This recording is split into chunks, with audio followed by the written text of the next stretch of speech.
Tonight, we're uncovering how the Marauders became Animagi. This story has many layers, but I'll keep the narration soft and calm so you can still drift off. Thank you to those of you who've been joining us consistently.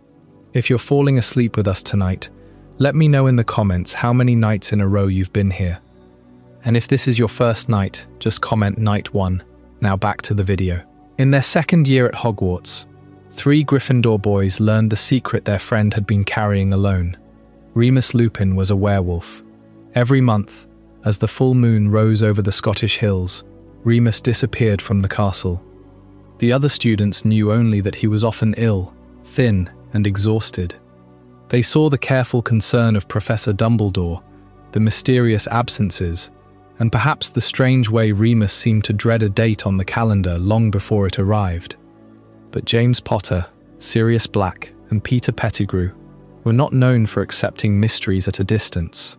They were curious, clever, reckless in the particular way only young wizards can be reckless, and deeply loyal to the friend who shared their dormitory. Remus had been bitten as a small child by Fenrir Greyback, a werewolf whose cruelty had already made his name feared. The bite had changed the course of Remus's life. At Hogwarts, Dumbledore gave him something almost no other school would have offered, a chance to study among ordinary children and to belong somewhere. Yet that chance depended on an elaborate secret. Beneath the Whomping Willow, past its violent branches, and through a concealed tunnel, stood the Shrieking Shack. The villagers of Hogsmeade believed the building was haunted. They heard terrible cries from within and imagined spirits wandering its empty rooms. In truth, the sounds came from one frightened boy, enduring a transformation that was painful, involuntary, and completely solitary. When the moon was full, Remus became a wolf-like creature, with a human mind trapped behind its eyes. Alone, he would lash out at walls, claw at doors, and injure himself in his confusion. Even with the shack protecting everyone else, there was no comfort in it. No friend could safely sit beside him. No ordinary spell could make the night gentle. James, Sirius, and Peter decided that they would find a way to join him. Their answer was one of the most difficult branches of magic a wizard could attempt. They would become Animagi, witches or wizards, capable of transforming into animals at will, retaining their human thoughts while wearing another shape. It was not a school lesson. It was not the sort of magic a responsible professor would encourage children to practice in secret. A mistake could leave a person permanently altered, caught somewhere between human and animal. The final stages involved a lightning storm, a blood-red potion, a wand pointed toward the heart, and an incantation spoken with absolute precision. But long before that final moment, there were years of patience, research, concealment, and determination. For 3 years, the boys worked in secret. They were still students, still sneaking through corridors after curfew, still earning detentions, and building a reputation for mischief. But beneath their jokes and rivalries was a purpose far more serious than anyone around them understood. They were preparing to risk their own bodies and futures, so that Remus would not have to face the full moon alone. By their 5th year, around 1975, they succeeded. James Potter became a stag, bright and powerful, with branching antlers that would earn him the name Prongs. Sirius Black became a huge black dog, shaggy and strong, called Padfoot. Peter Pettigrew became a grey rat, small enough to slip through cracks and disappear beneath floorboards, becoming Wormtail. Remus, whose monthly curse had begun the entire secret, was Moony. Their animal forms mattered. A werewolf was dangerous to humans, but it did not hunt other animals in the same way. As a stag, a dog, and a rat, James, Sirius, and Peter could enter the shack and remain near Remus through the worst nights of the month. They could run with him beneath the moon, distract him, contain him when necessary, and give him something he had almost never known during his transformations: companionship. Somewhere in those midnight journeys, 4 boys became the Marauders. And as they learned every hidden route through Hogwarts, they began creating another secret that would outlive their school days. A map capable of revealing the castle's passages, rooms, and wandering inhabitants, all beneath the names Moony, Wormtail, Padfoot, and Prongs.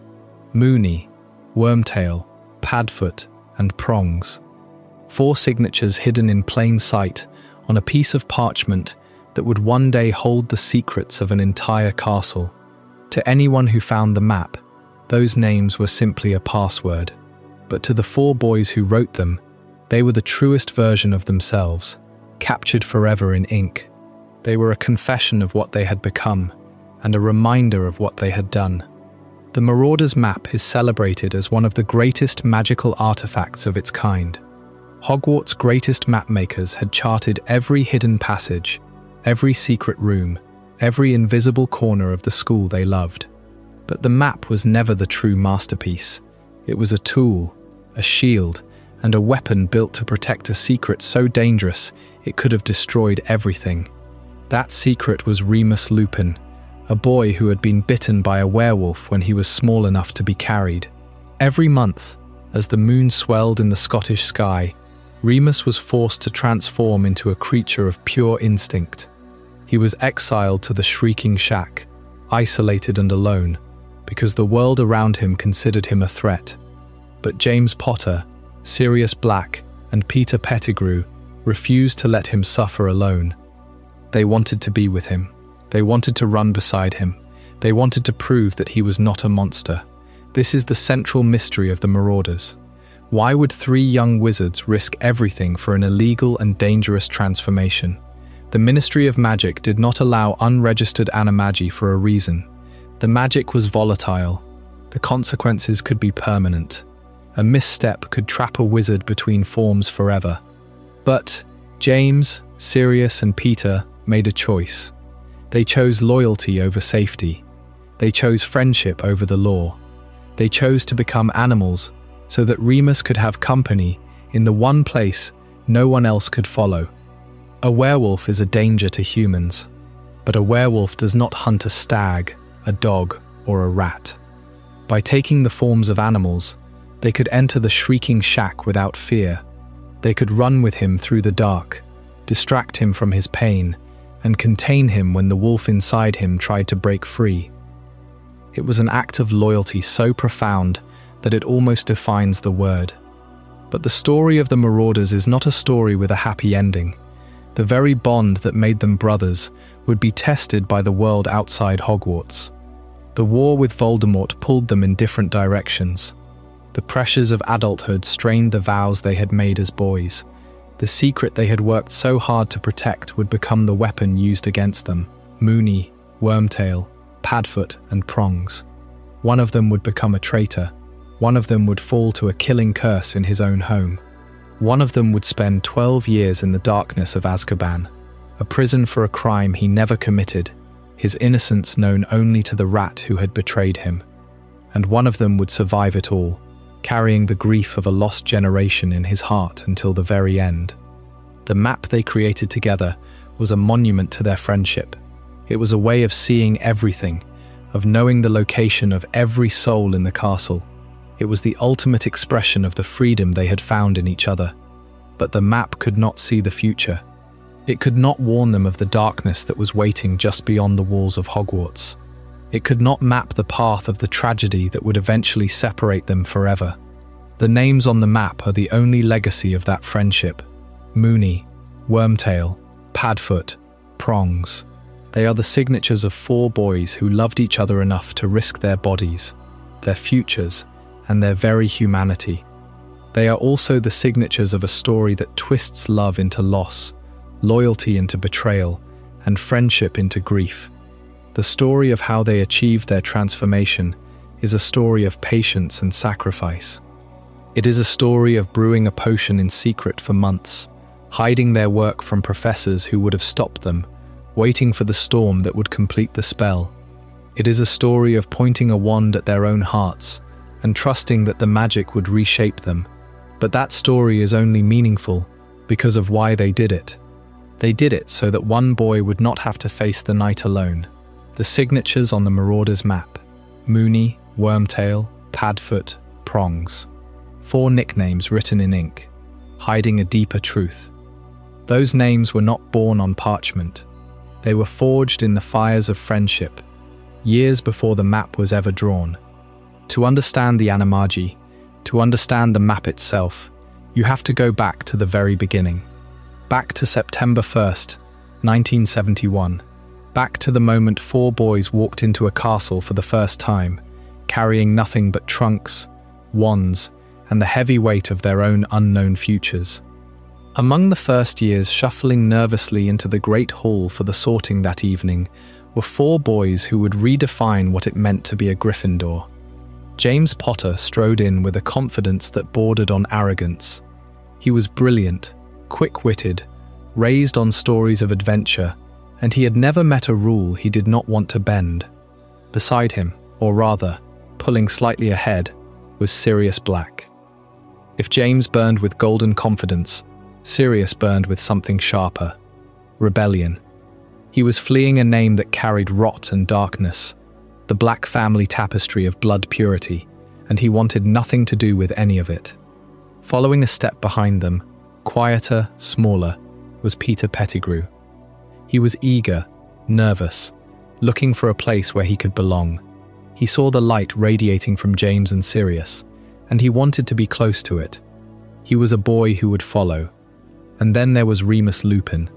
He walked into the hall with his robes mended a little too carefully, his eyes scanning the room long before anyone else did. He was exhausted before the feast had even begun. He watched. He listened.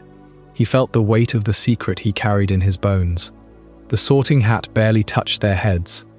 James became a Gryffindor in a heartbeat. Sirius practically ran to the Gryffindor table, seating himself as far as possible from the Slytherin table where his cousins sat. Peter Pettigrew was sorted into Gryffindor with a relieved smile, his shoulders dropping as the hat called out his house. And Remus Lupin, when his name was called, closed his eyes and waited. The hat took longer on him. It sensed the burden, the wariness, the quiet strength buried beneath fatigue. It sensed the sharp mind and the lonely heart. But it also sensed the bravery. Gryffindor, it decided, and a cheer went up. 4 boys, 1 house, 1 dormitory. The dormitory they shared on the 7th floor was round, as all tower rooms are. 5 4-poster beds stood in a circle, their hangings already emblazoned with the Lion of Gryffindor. The boys threw their trunks onto the beds, claiming territory. James and Sirius immediately began arguing over who had the best view of the Quidditch pitch. Peter jumped onto his bed, bouncing excitedly. Remus stood in the middle of the room, holding his trunk, not quite sure where to put himself. But Gryffindor Tower accepted him. It accepted all of them. The era they entered was not peaceful. It was 1971. The First Wizarding War was already casting a long shadow over the magical world. Dark whispers, disappearances. The name Voldemort was being spoken in fearful tones by their parents. But inside Hogwarts, protected by ancient magic and the vigilance of Dumbledore, these boys were able to carve out a space of their own. A space where laughter could still be loud and bright, where the most dangerous thing in the corridor was a Peeves-inspired water balloon or the wrath of Filch. James and Sirius became friends instantly. It was the kind of friendship that happens once in a lifetime, a collision of 2 magnetic personalities who recognized a kindred spirit. Together, they were chaos waiting to happen. James was brilliant and reckless. His wand work was exceptional from the very first charms lesson. He had a gift for transfiguration that left professors impressed, and a talent for mischief that left them baffled. He was the sun, warm and blinding. Sirius was rebellious. He did not just break rules, he actively sought them out, just for the pleasure of snapping them in 2. He hated authority, he hated boredom, and he hated anyone who looked down on others. He was the storm, wild and unpredictable. Peter followed. He was the shadow, the eager accomplice, the boy who laughed the loudest at their jokes and wanted more than anything to be seen as their equal. He was not brilliant or rebellious, he was loyal, and at that age, that was enough. Remus watched. He sat by the fire in the common room, a book open on his lap, his eyes following the three boys as they plotted their next adventure. He did not quite know how to join them. He was used to being alone. He was quiet, thoughtful, and deeply vigilant. He saw the world behind a pane of glass, always slightly separate. But they did not let him stay on the sidelines for long. James and Sirius noticed the quiet boy with the sharp mind and the sad eyes. They saw his intelligence in class. They noticed he never talked about his family or his holidays. They saw the way he paled in the spring, the way he flinched at loud noises sometimes. They saw him vanish once a month without explanation. But they did not pry. Instead, they simply included him. And that was the gift they gave him.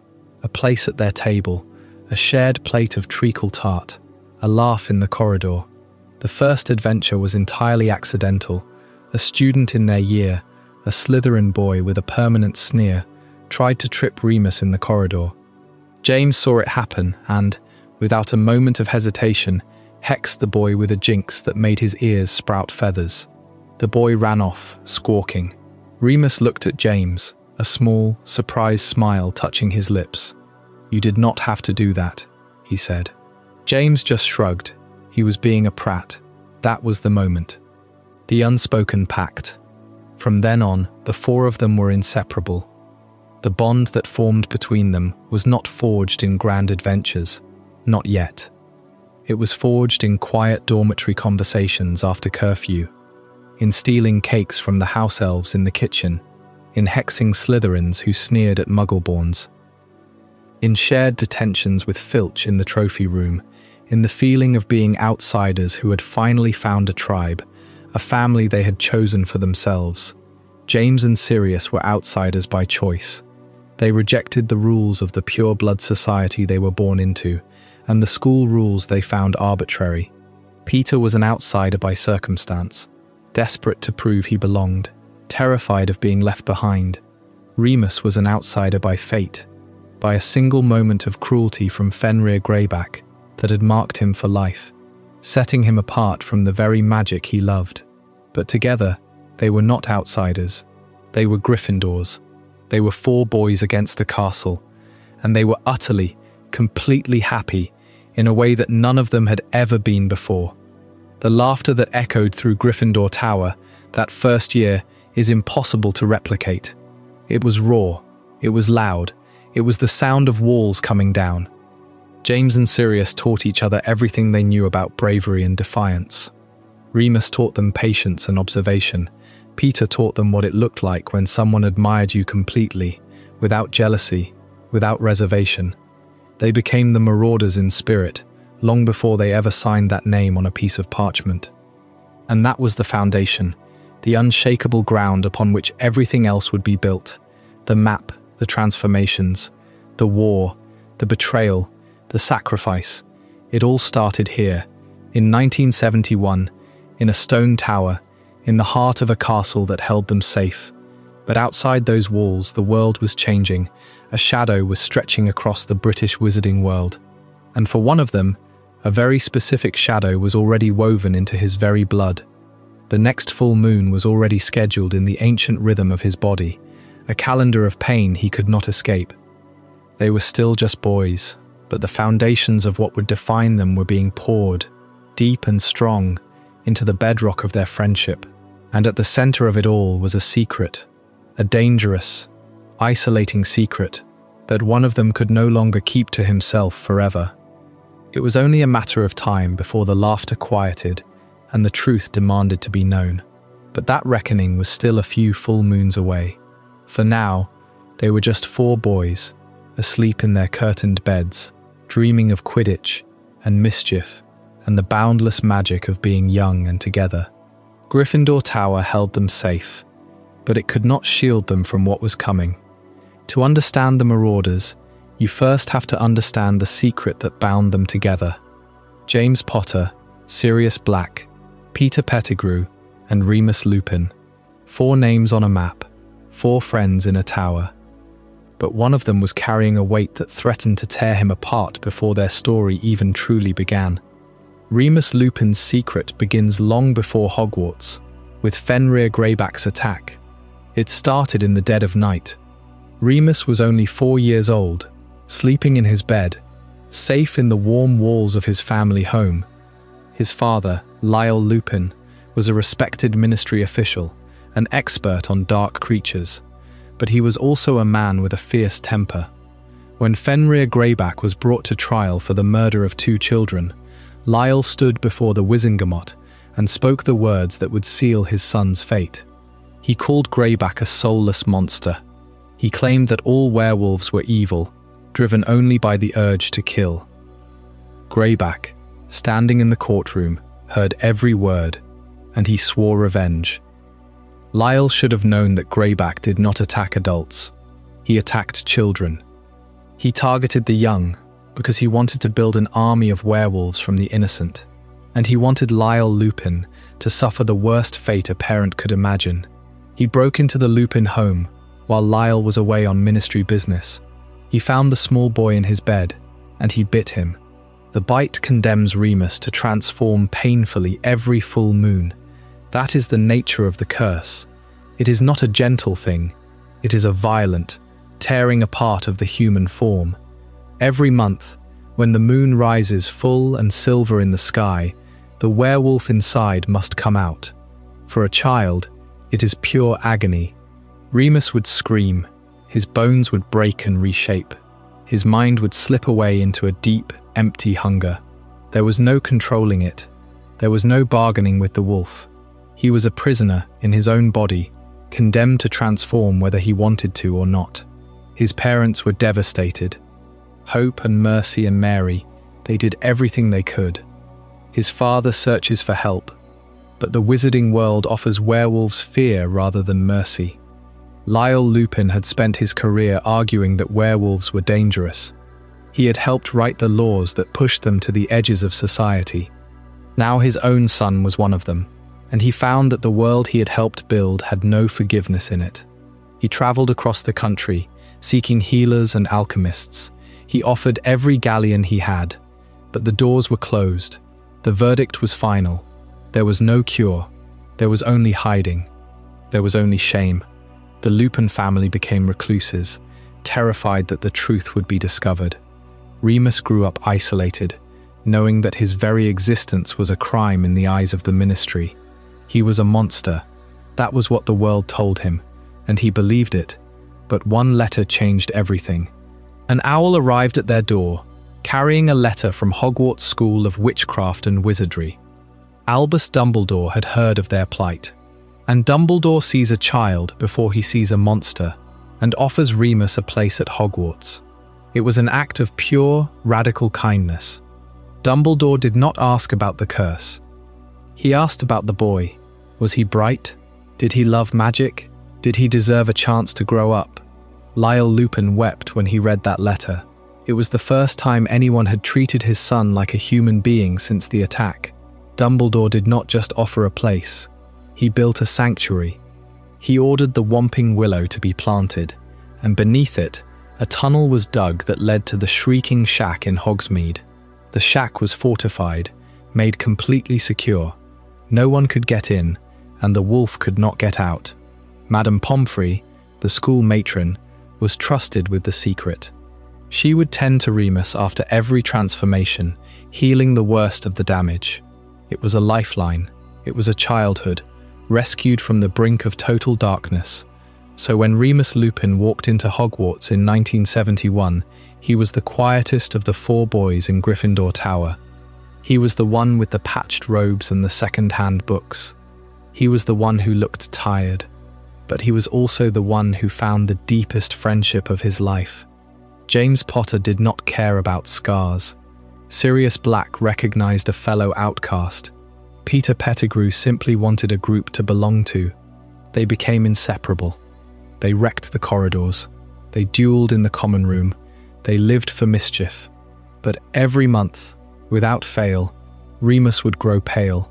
He would make excuses. He would vanish into the night, following Madame Pomfrey toward the Whomping Willow.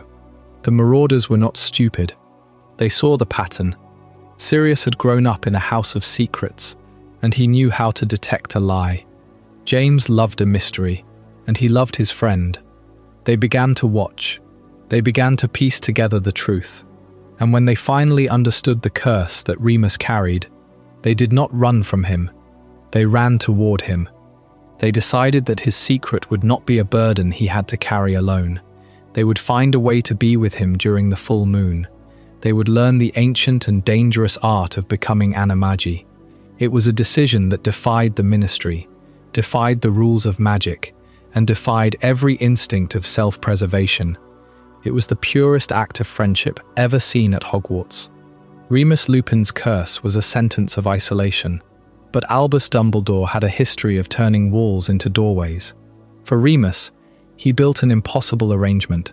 Hogwarts itself had to be altered, reshaped entirely, to conceal one student's monthly transformation. This required a secret hidden in the very stone of the school and the soil of its grounds. A tree was planted on the grounds. It was a tree of immense power and fury. The Whomping Willow was an enchanted guardian, planted to guard a hidden tunnel carved deep beneath the grounds. This passage ran far from the castle, snaking toward the distant village of Hogsmeade. At the tunnel's end stood a decrepit building known as the Shrieking Shack. To the outside world, it was a place of legend, the most haunted house in Britain. For Remus Lupin, it was both prison and sanctuary.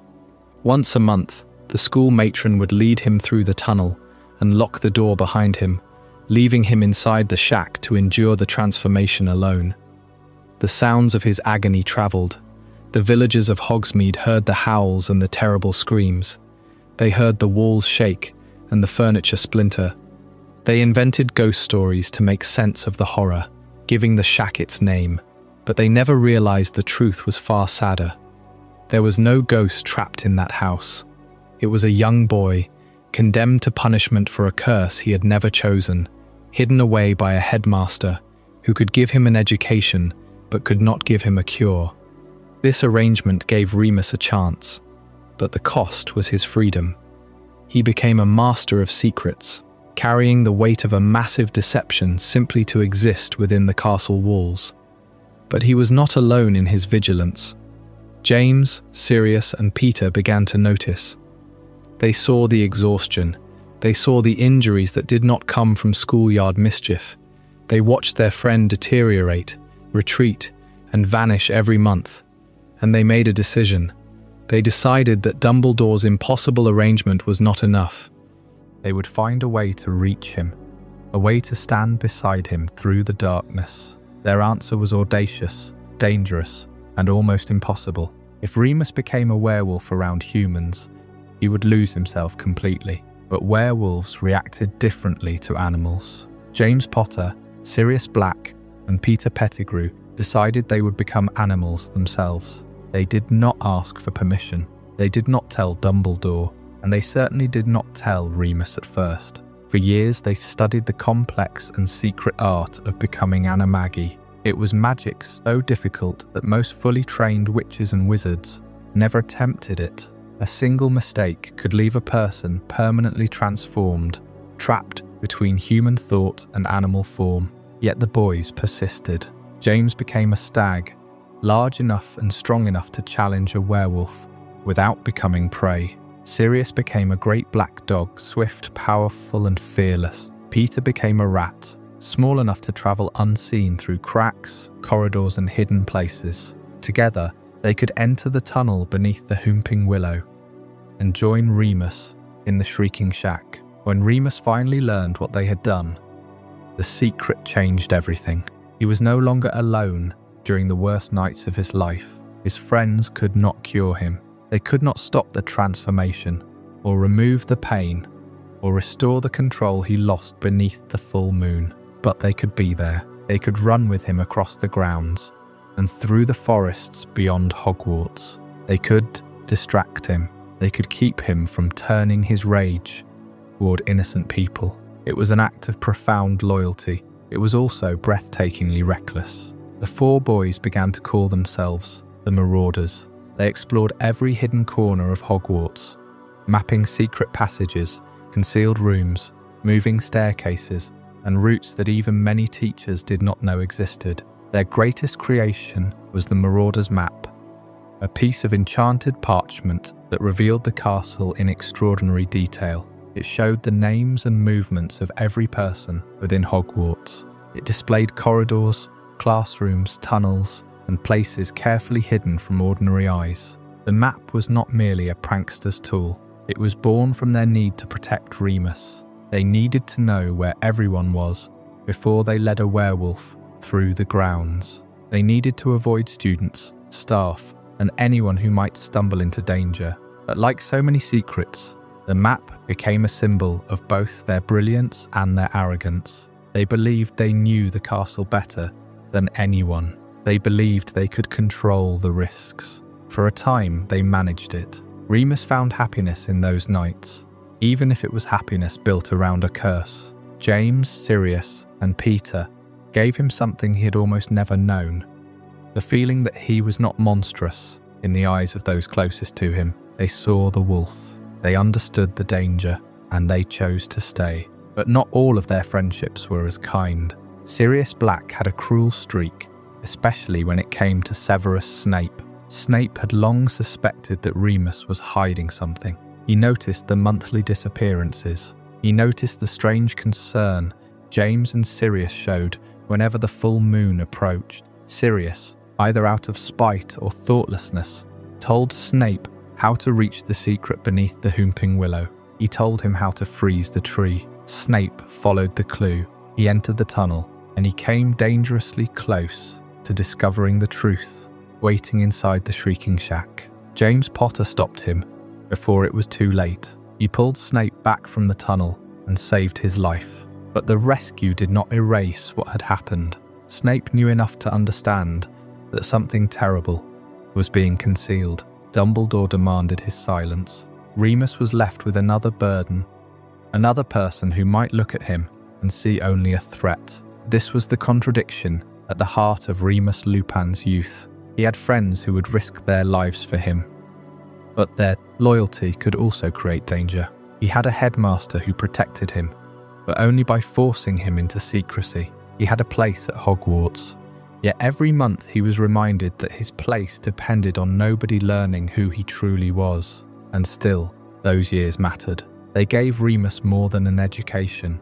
They gave him a family of sorts. A stag, a dog, and a rat stood beside a wolf, believing that friendship could survive even the darkest transformation. The Whomping Willow stood as a silent sentinel on the grounds of Hogwarts, its gnarled and violent branches a permanent warning to anyone who strayed too close. But the true danger was not in the tree. It was in what the tree protected.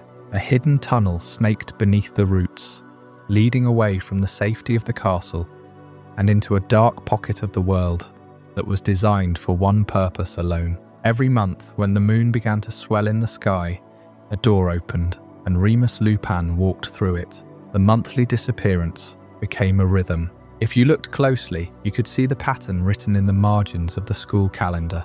Every month, without fail, Remus vanished from school under increasingly suspicious circumstances. His bed was empty in the morning. His chair in the library sat vacant. His name was whispered in classrooms. When a professor marked him absent, Madame Pomfrey would arrive at Gryffindor Tower with a quiet authority, her expression a mixture of pity and professional duty. She would lead Remus down through the castle, past the kitchens, past the great hall, and out into the cold night air. She was the keeper of the gate, the silent conspirator in Dumbledore's arrangement. Left behind in the common room, Remus's friends became custodians of another kind of magic. They became skilled liars by necessity. If you listened closely to the excuses, you could hear the seams straining. He has a terrible cold. His mother is ill again. He needed a blood-replenishing potion. The excuses started as clumsy fabrications, but over time, they became a finely woven tapestry of half-truths designed to protect their friend from the suspicion of the entire school. But a tapestry is only as strong as its weakest thread, and those threads were wearing thin. A glance at the calendar, a whisper in the common room, a herbology professor with a good memory for blooming cycles and seasonal illnesses. Truth was a wolf at the door, scratching to get in, and inside the shrieking shack, stripped of human dignity, the wolf was already there. The transformation was not a gentle one. It was violence made flesh. Bones cracked and reknit themselves into a shape that was never meant to be. Teeth lengthened. Skin split and healed and split again. Remus's screams were absorbed by the walls of a building that had been built to contain such sounds. The villagers of Hogsmeade believed the house was haunted. It was a convenient lie. The truth was far more terrible. A young boy, barely into his teens, was being torn apart by a curse he never asked for. Alone in a room with no witness but the moon, he hated it. He hated every second of the transformation. He hated the creature he became, the hunger, the savagery, the loss of control. If you could have seen his face in the morning, pale and bruised, covered in scratches from his own claws, the tang of animal blood in his mouth, you would have seen the self-hatred settle into his bones. The loneliness was a second curse. Knowing that his friends were safe in the castle, sleeping soundly in their beds, while he paced on 4 legs in a rotting building, filled him with a despair that rivaled the physical pain that the others were not sleeping, not entirely. The puzzle pieces were scattered across the term. Sirius was the first to notice the pattern.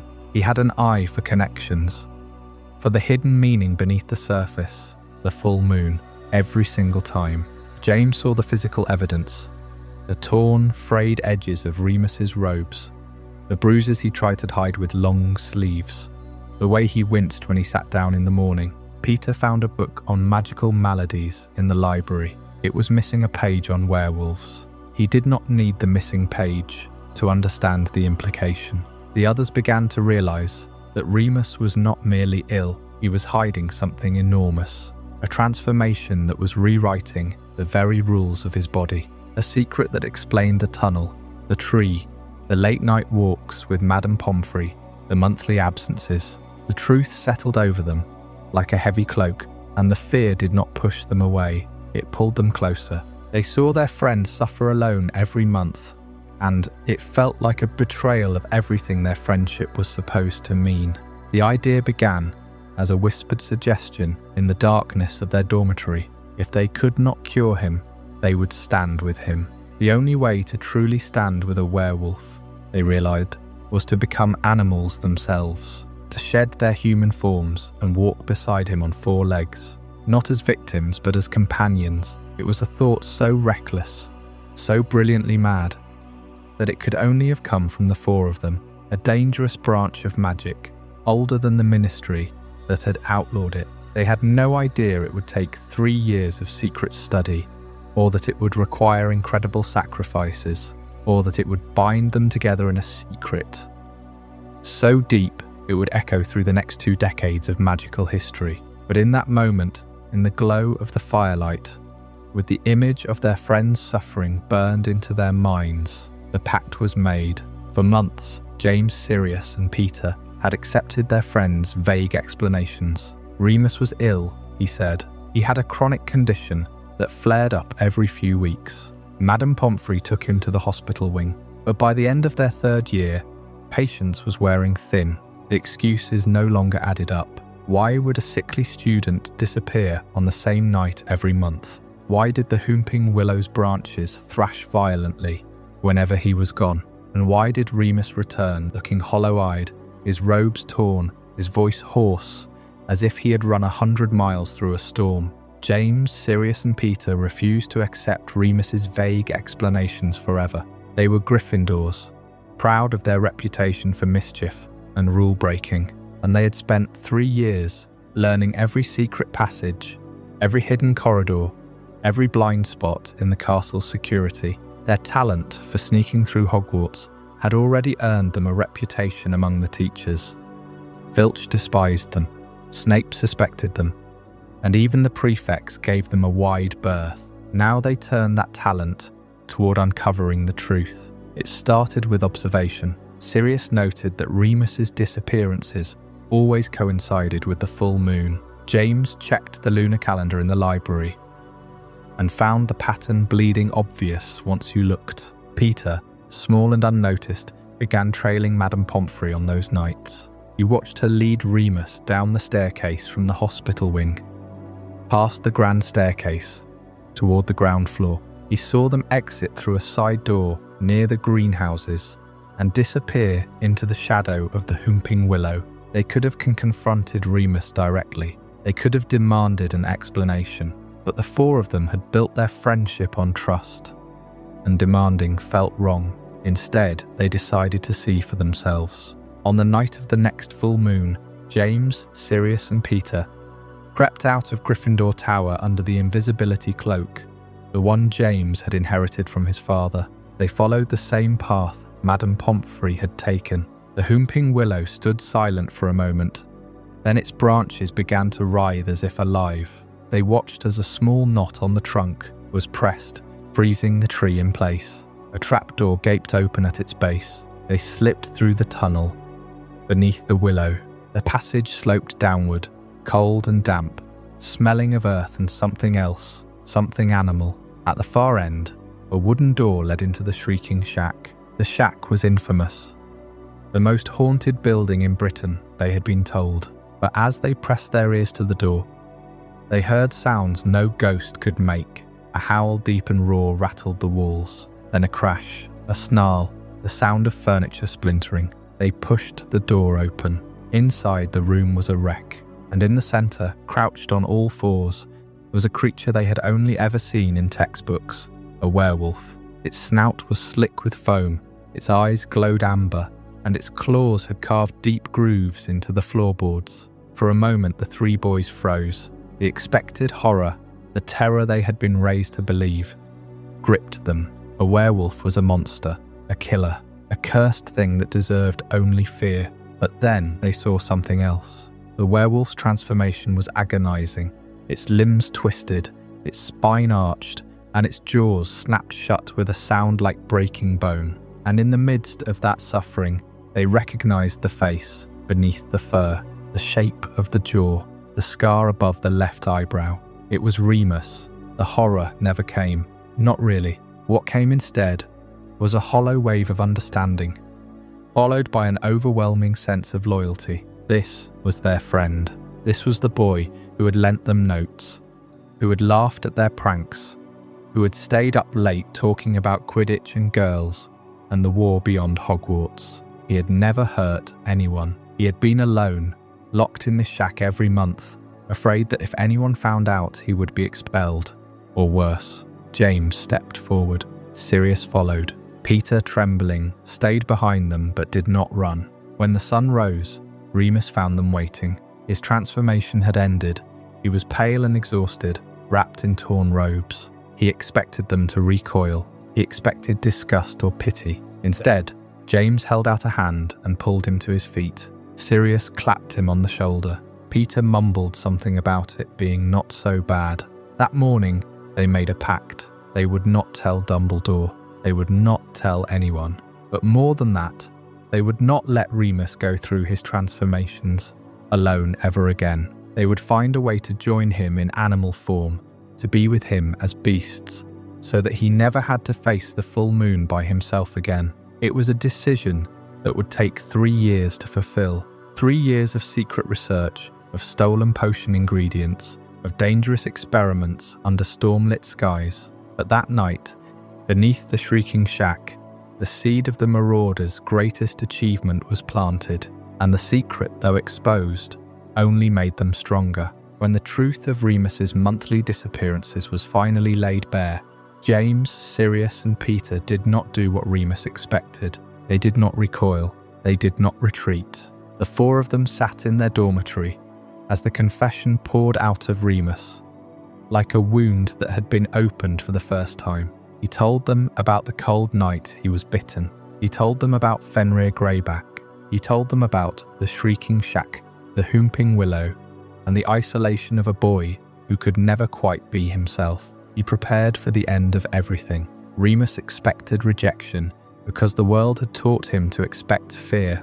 Every book he had ever read, every whisper he had ever overheard, every ounce of caution his parents had instilled in him had been training for this moment. Lycanthropy was a mark of shame. It was a curse that invited suspicion. He had been bracing for the words of exile since the day he arrived at Hogwarts. He was a monster. He was dangerous. And now that his secret was spoken aloud, he assumed the only thing left was to be left behind. He sat on the edge of his bed, the silence of the room pressing in around him, and waited for the shift in their eyes. The subtle shuffle backward, the excuse to leave. But that shift never came. James, Sirius, and Peter had already made a decision.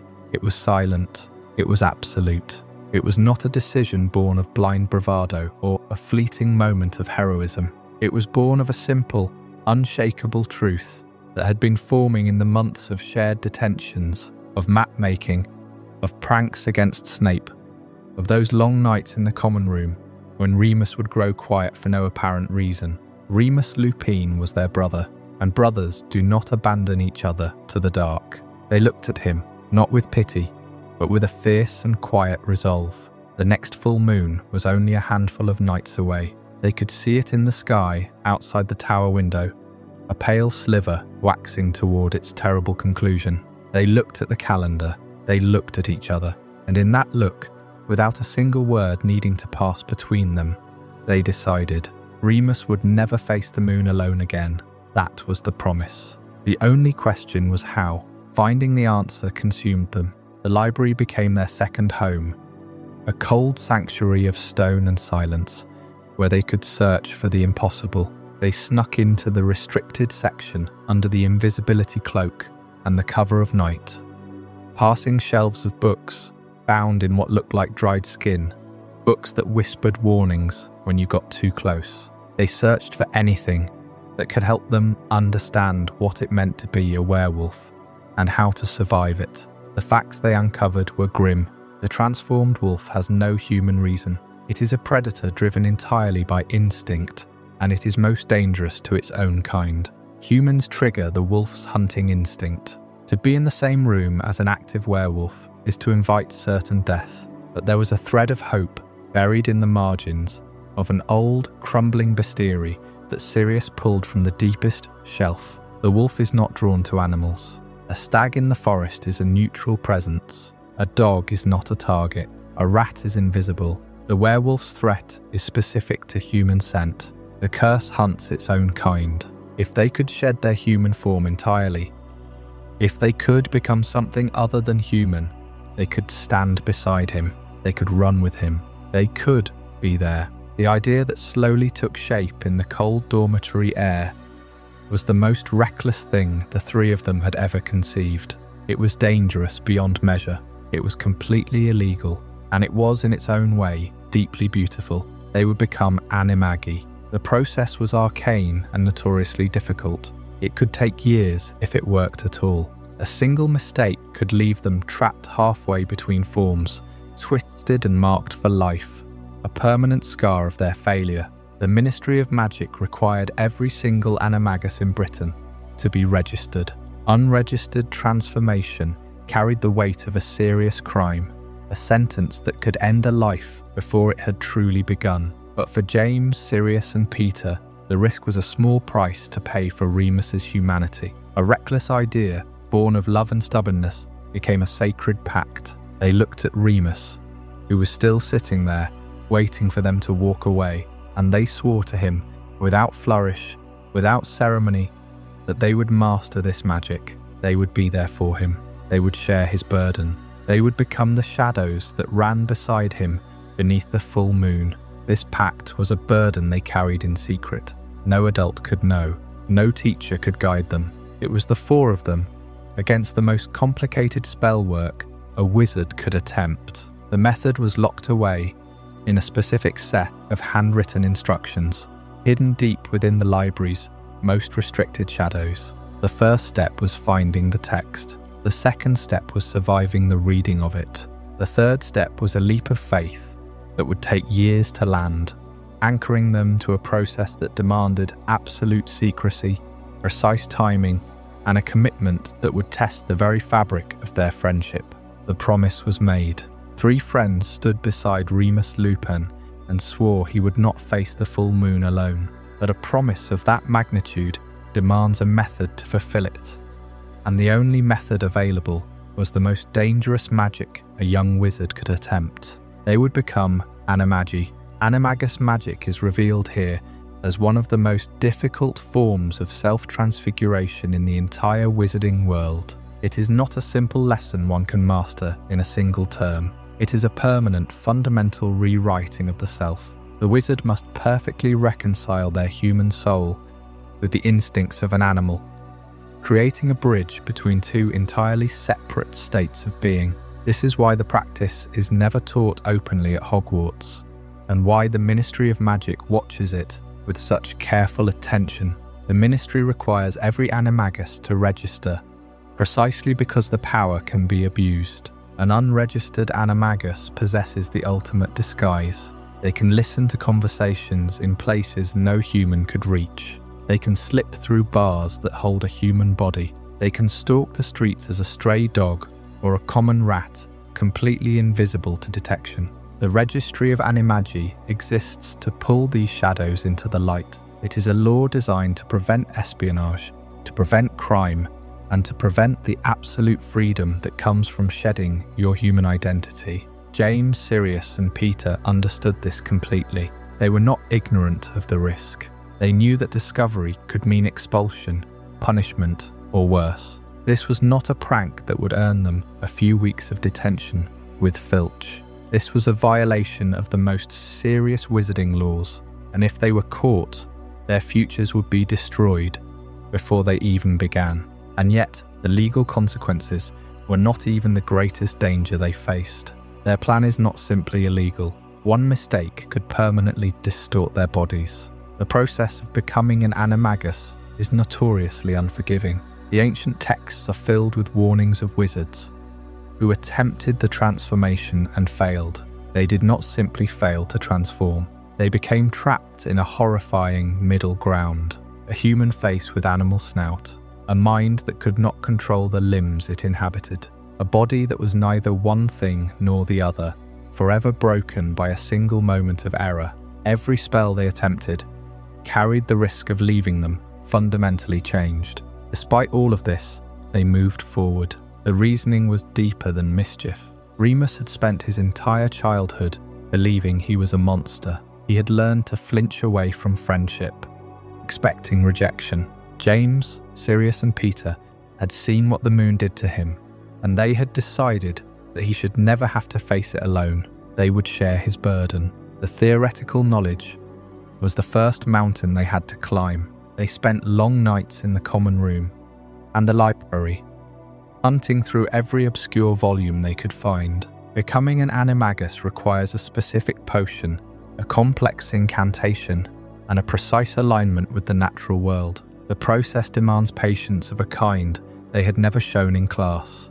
But this was not class. This was for Remus. The first step was simple in theory and agonizing in practice. A mandrake leaf had to be held under the tongue from one full moon to the next. They had to keep the leaf in their mouths for an entire lunar cycle. Through every meal, every conversation, every class, one accidental swallow, one moment of distraction, and the entire process would be ruined. They would have to start again from the very beginning. It was a test of discipline that would break most wizards. But they began. They kept their voices low and their mouths closed. They chewed cautiously and spoke carefully. The leaf sat beneath their tongues, a constant reminder of the burden they had chosen to carry. It was the first real step into a long, dark road that would stretch across months and years, demanding everything they had to give. The leaf was just the opening of the door. The real work was still ahead of them. By the time James, Sirius, and Peter fully understood the Ministry's stance on unregistered Animagi, they had already made their choice. The laws were clear. The warnings in the restricted section were severe, but so was their vow to Remus. Entirely unknown to the professors who celebrated their achievements, and strictly unaware to the friend they were determined to help, a secret project took root, one that would consume the next 3 years of their lives. 3 years of absolute silence. Remus understood that his friends were spending more time in the restricted section.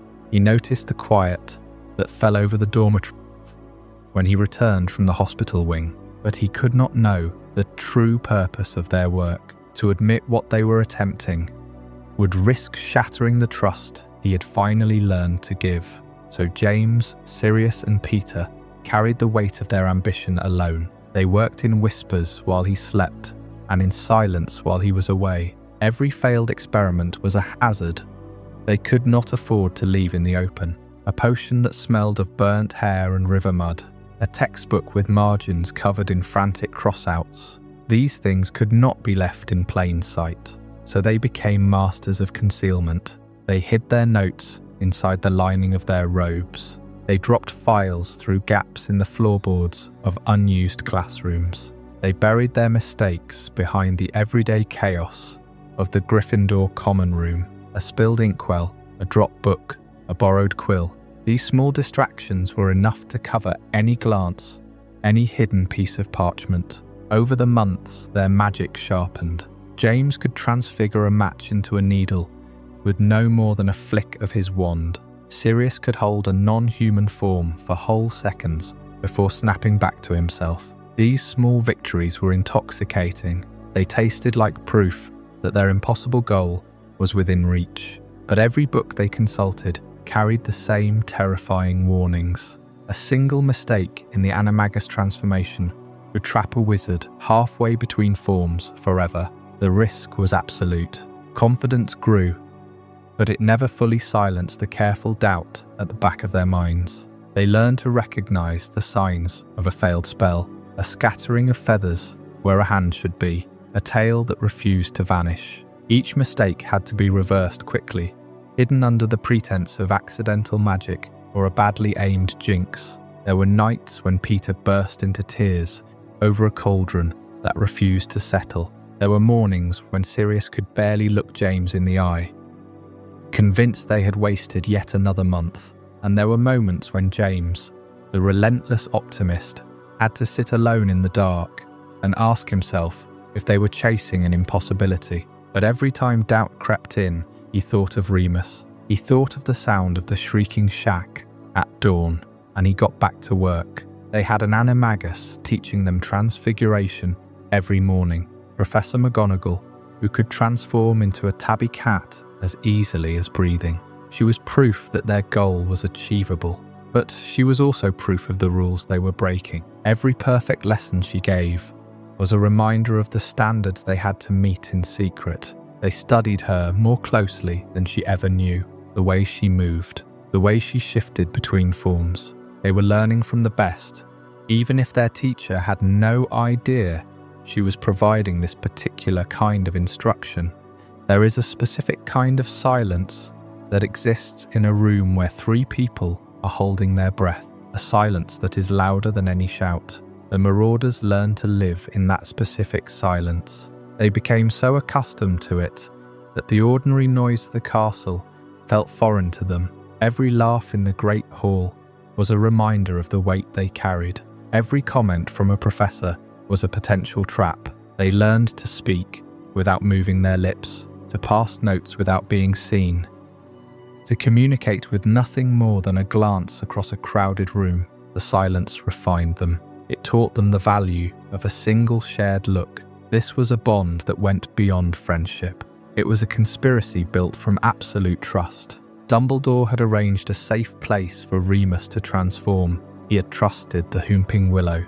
He had trusted the staff. But he had not trusted three 15-year-old boys with the full weight of what they intended to do. And so, for the first time, James, Sirius, and Peter were carrying a secret that the most powerful wizard in the world did not know they held. The knowledge bound them together more tightly than any spell. They were no longer just best friends sharing a dormitory. They were a secret brotherhood, united by a purpose that existed entirely outside the rules of the school. The map they would later create was a product of the same skills they honed during these silent years. The Animagus transformation was the heart of it. The map showed them the paths of Hogwarts. The transformation let them walk alongside Remus through the darkness of his own curse. The moon became the clock by which they measured their lives. They began to dread its fullness, even as they knew They needed its light for the potion. The night Remus transformed was the night they could not be with him. And yet it was the night that drove them hardest. The next morning, when they saw him pale and exhausted at the breakfast table, the guilt and the determination mingled into something that could not be undone. The cruelty of the process was that it demanded their absence during the one night Remus needed their companionship most. While he was locked away in the Shrieking Shack, they were in the library, mixing potions, memorizing incantations. Their friendship pulled them in two directions at once. True mastery of the Animagus transformation requires patience that most young wizards simply do not possess. 3 years of silence, 3 years of failed experiments, of reading the Cervantes until the words lost meaning, of practicing the mental shift into an animal body while their hearts pounded against their ribs. Most students their age had already lost interest in subjects that required a single term of study. But the Marauders were not most students. Their goal was not a grade or an award. Their goal was a gift for Remus, and they refused to leave it unfinished. They could have let the project go at any time. It was entirely voluntary. James could have decided that Quidditch and his growing reputation were more important. Sirius could have lost himself entirely in his rebellion against his family. Peter could have retreated into the safety of remaining ordinary, but none of them did. The summer before their 5th year was a long stretch of anxiety. Without the resources of the library and the safety of their dormitory, the project came to a halt. James wrote coded letters to Sirius. Peter worried they would lose their progress, but the moment they returned to Hogwarts, the work resumed with renewed intensity. They knew their 5th year was their deadline. Remus was getting worse. The full moons were taking more from him each time. James was the one who finally found the solution. It was not a single moment of genius. It was a slow accumulation of everything they had learned, finally falling into place. He wrote the final steps on a piece of parchment and handed it to Sirius without a word. Sirius read it. Peter read it over his shoulder, and for the first time in 3 years, no one corrected the calculations. The sun set over the frozen grounds. The sky turned the deep violet of a Scottish winter. They had their answer. The theory was sound. The potion was finally ready. The incantation had been recited so many times, it felt like a second heartbeat. Now, they only had to wait for the next lightning storm. The 3 years of silence were finally approaching their end. In the Gryffindor common room, by the fire, when the castle was at its stillest, everything was about to change. The will was unshakable. The silence was over. All that remained was the final act of transformation. They had spent 3 years living in a state of constant, silent preparation. Every failed attempt, every hidden ingredient, every whispered incantation in the middle of the night brought them to the edge of a transformation unlike any other. The process to become an Animagus is not taught at Hogwarts. It is a lost art, a dangerous secret, precisely because of what it demands from the wizard who attempts it. The process demands patience, precision, and a frightening willingness to surrender control. For 3 young wizards who thrived on being in command of their surroundings and their own futures, this was perhaps the greatest challenge they had ever faced. It began with the simplest of objects, a single mandrake leaf. This leaf had to be held under the tongue for an entire lunar cycle, from one full moon to the next, without swallowing it, without losing it, without crushing it in sleep. Any interruption meant starting completely over. Alongside this, they had to brew a complex potion, infusing it with the leaf, the powder of a moonstone, dew gathered from a place untouched by sunlight or human footsteps for 7 days, and the chrysalis of a death's head hawk moth. A leaf, a potion, an incantation, and the timing of a lightning storm all become crucial. Nothing could be rushed. Every astronomical and alchemical condition had to hold perfectly steady. When the thunder finally began to roll over the Scottish Highlands, they had to be ready. A phial containing the blood-red potion, a wand pointed at the heart, an incantation spoken with unwavering focus, Amato Animo Animato Animagus, wand pointed to heart. Each boy confronts the possibility of emerging half-changed forever. The literature is filled with warnings of permanent half-transformations. Wizards who spoke the incantation improperly, who flinched in the moment of the storm, who were not truly ready to let go of their own human outline. They stood in the rain, not knowing if they would run out of it on four legs or not at all. The ritual is less a spell than a gamble with identity itself. For James Potter, the magic took the shape of a powerful stag, magnificent and sure. For Sirius Black, a large black dog, shaggy and wild. For Peter Pettigrew, a small grey rat, unassuming and perfectly suited to the shadows. These forms did more than just grant them new abilities. They became the truest signatures of their spirits, the animal counterparts of their deepest selves. When the transformation settled into their bones, they knew exactly what they had to do. They had not gone through all of this for themselves. The next full moon would not find Remus Lupin alone in the Shrieking Shack. For the first time in all his years at Hogwarts, he would have companions who could meet him there in the darkness. Not as frightened or disgusted observers, but as equals. The Marauders were finally complete.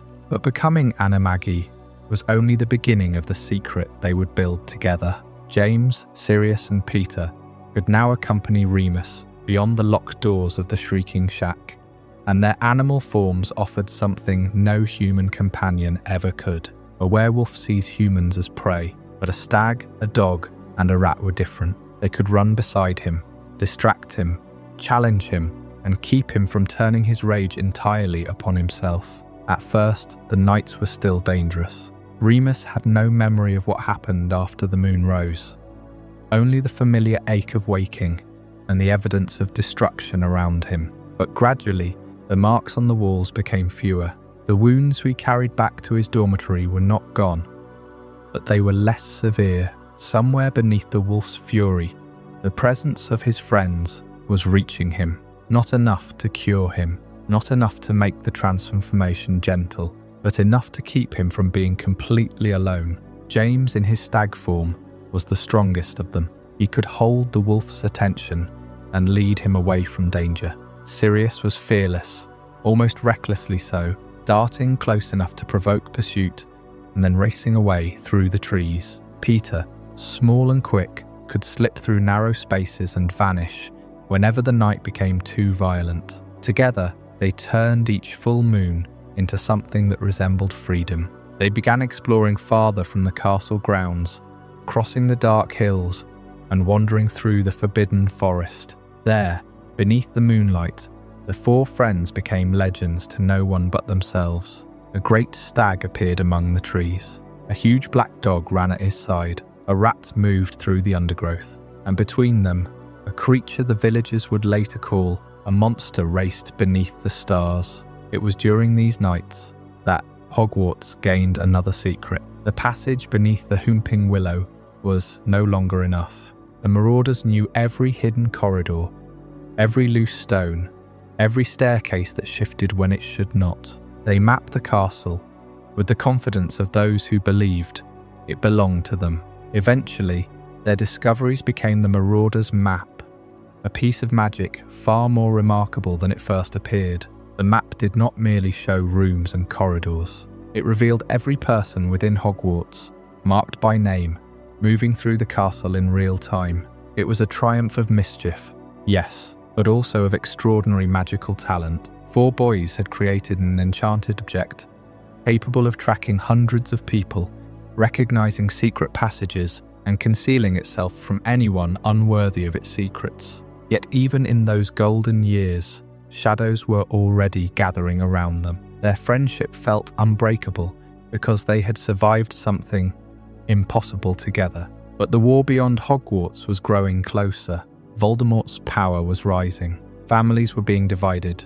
Homes were becoming battlefields. And the world that had given them room to laugh and roam would not remain safe forever. For now, though, the Marauders had the moon, the map, and one another. And for Remus Lupin, that was more than friendship. It was the first proof that even the darkest part of him could be met with loyalty instead of fear. The process demanded patience, precision, and a frightening willingness to surrender control. A leaf, a potion, an incantation, the timing of the storm. They have gathered every piece. Now the storm unleashes its final roar over the castle grounds. The three of them stand in the space they have prepared. The magic is waiting. The incantation is spoken into the thunder. The blood-red potion slides down the throat. For a long moment the body resists. It does not want to change its shape, but the will of the wizard must meet the power of the spell. The mind surrenders to the deep pull of instinct, and in that surrender, the truth of who they are rises to meet them. The completed transformation reveals an animal form shaped by the wizard's inner nature. This is not a spell you cast on yourself. It is a truth you uncover. For James, the truth is bright and powerful. He sees the stag that will make him Prongs. The animal is magnificent, a creature of open forest and protective instinct. The antlers are a crown of devotion. The hooves are planted in loyalty. He knows this is his shape. Sirius faces a deeper shadow. He becomes the great black dog, later known as Padfoot. The dog is massive, shaggy, a loyal beast of the wild. It can run through the night without fear. It can guard the pack with its very life. Sirius recognizes the freedom in the form, and from the smallest corner of the magic, Peter emerges as a rat. It is the smallest form, but it carries the greater talent for hiding. There is wisdom in being overlooked. The rat can find the dark spaces, the safe corners. It is a form built for survival. The first full moon after the ritual, the three of them make their way to the Whomping Willow. Remus is expecting another night of terror alone. Instead, he finds a stag, a dog, and a rat waiting for him. The wolf howls, but the pack answers. The isolation is broken. This is the vision made real. The inner natures of these four boys, brought together by a single act of extraordinary loyalty. James, the protector. Sirius, the wild guardian. Peter, the hidden survivor. And Remus, the one who found a pack when he needed it most. The Marauders map begins its life in the wake of these nights. The corridors of Hogwarts become their hunting grounds. The detentions they earn become trophies, but the true map is the one they carry in their blood. The call of the moon, the shared breath of transformation. They have bound themselves together in a way that no magic can easily undo. School years pass. War comes. But the pack endures, or so they believe, because the world beyond Hogwarts is changing faster than any of them can understand. Voldemort is gathering followers. Families vanish, trust becomes a weapon, and every friendship is tested by fear. When James and Lily go into hiding, the old pack is asked to make its most dangerous choice. A secret must be protected by a Fidelius charm. One person will carry the location of their home inside their soul. Sirius seems the obvious choice. He is James's oldest friend. He would die before giving James up, but Sirius believes that makes him too obvious. He proposes Peter instead. Quiet Peter, overlooked Peter. Peter, who has spent years standing safely in the shadow of stronger friends. It is meant to be the perfect deception. No one will suspect him. That is the cruelest irony of all. Peter's talent for survival has become something darker. Fear has hollowed him out. He does not betray the Potters because he is powerful. He betrays them because he is terrified. The night Voldemort finds Godric's Hollow, everything the boys built together shatters. James dies trying to hold back the danger. Lily gives her life to save her son. Voldemort falls, but the victory brings no peace to the people who loved them. Sirius arrives too late. He finds Harry alive among the ruins, and he understands, almost immediately, that Peter has done the impossible. He has broken the pack. Sirius goes after him. There is no careful plan now, no secret passage, no clever prank, only grief and rage moving through the streets. Peter knows he cannot win in a fight, so he creates one final illusion. He accuses Sirius in public. He causes an explosion. He leaves behind a single finger. Then he escapes in the form that has always allowed him to disappear. The world believes Sirius Black murdered Peter Pettigrew and a crowd of innocent people. He is sent to Azkaban without a trial. The black dog, who once ran freely beneath the moon, is locked behind walls built to destroy hope. Remus loses everyone. James and Lily are dead. Sirius is gone. Peter is presumed dead. The brotherhood that gave him a life beyond the curse becomes a wound he has to carry alone. And somewhere, hidden in plain sight, Peter continues to live. For years, he remains a rat. He finds shelter with the Weasley family, sleeping in a child's bedroom under the name Scabbers. The Marauder, who feared being forgotten, becomes almost invisible. The map survives as well. Passed through the hands of Filch, it waits in a drawer filled with confiscated treasures. It is not destroyed. It is not truly silent. It remembers every corridor, every staircase, every hidden path. And when Harry Potter comes to Hogwarts, the old magic begins to stir again. Harry does not know that the names written on the map belonged to the people who loved his father. He does not know that one of them is still alive. He does not know that the great black dog seen near the castle is not a monster hunting him, but Sirius, risking everything to reach the Godson he has never been allowed to know. The story of the Marauders was never only a story about mischief. It was about friendship powerful enough to challenge a curse. It was about joy found in dangerous places, but it was also about the terrible cost of mistaking fear for loyalty. Under the full moon, they had once become a pack. In the end, one of them chose to run. Before we dive deeper into this incredible journey, I'm curious, where in the world are you watching this from? Drop a comment below and let our global community know. And if you're finding this as mind-blowing as I am, hit that like button to help more people discover this story. James saw the stag that would make him Prongs, but the creature in the vision was more than a passing shape, more than a symbol on a page. It was a manifestation of something deep inside him, a reflection of the protector he was meant to become. When he first felt the shift, the crackling sensation of his bones reshaping and his skin settling into a new form, he understood why the Ministry of Magic required Animagi to register. This power was immense, and it could be terrifying if misused. But for James, the stag form felt like coming home. The stag was not merely an animal. It was a force of nature in its own right, a creature built to defend. It had a crown of antlers that could match a dark creature blow, a body dense with muscle that could charge through obstacles without hesitation. James's stag form is powerful enough to stand beside a werewolf without being helpless. In those first few transformations, when Remus gave in to the wolf, James could hold his ground.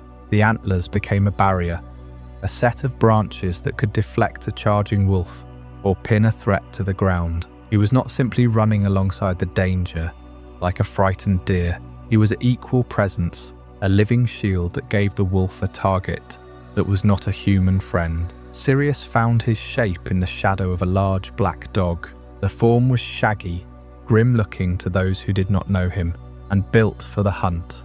To those who did know him, it was a perfect fit for a soul that had always run wild and free. Sirius's black dog offers speed, strength, and a companion Remus can recognize. Where the stag was a wall of antlers and muscle, the dog was constant motion and sharp instinct. He could outrun the wolf, herd it away from danger, and stand as a familiar anchor in the chaos of the transformation. For Remus, waking from a transformation to see Padfoot wagging his tail was a comfort he had never thought possible. The dog spoke a language of loyalty that needed no words, a presence that simply said, "I am here with you." Peter was the last to complete the change.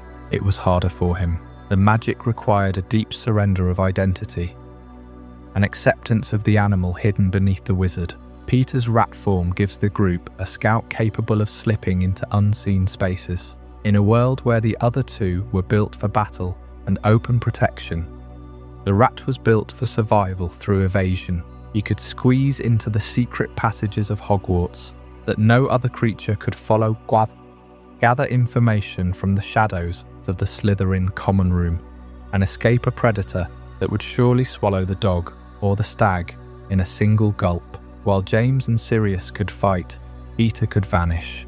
It gave the group an edge they would rely on for years, a set of eyes in places no one else could reach, a way to map the unseen corners of the castle. When they finally stood together in those animal skins, They needed names that reflected what they had become. The names were not merely nicknames for the dormitory wall. They were a redefinition of their very identities. Remus was Moony, which had once been a title of his curse, a word whispered with pity and fear. Now spoken by his friends, it became a name of strength. James was Prongs, or the antlers of the stag that rose like branches against the moon. Sirius was Padfoot, for the heavy silent paws of the dog that padded beside him in the dark. Peter was Wormtail, for the long, thin tail of the rat that scurried at their heels. Their new names become a private language, replacing fear with belonging. When they spoke those names among themselves, they were not just exchanging words, they were confirming a pact. They were saying, "We know the deepest truth about you, and we are still here beside you." The shrieking shack no longer held a monster to be locked away and pitied. It held Moony, Prongs, Padfoot and Wormtail, the four of them together, equal in the dark. The first time they ran together as a pack, it was under a full moon. Remus had always dreaded the light of the moon. It meant isolation and pain, a violent separation from the human world. But this time, when the wolf took over, he found he was not alone. The stag ran at his flank, matching his pace with powerful strides. The dog darted ahead, weaving through the trees, always turning back to check on the others. The rat scurried through the undergrowth, a shadow in the leaves. They tore through the forest, around the shrieking shack, leaving tracks that would baffle the groundskeepers for years. Remus did not remember the details of those runs when he woke, but he remembered the feeling. For the first time in his life, he was not a monster being locked away for the safety of others. He was a member of a herd, a pack, a family. The creation of the Marauders, in the truest sense, was complete long before they ever signed their names on the enchanted map.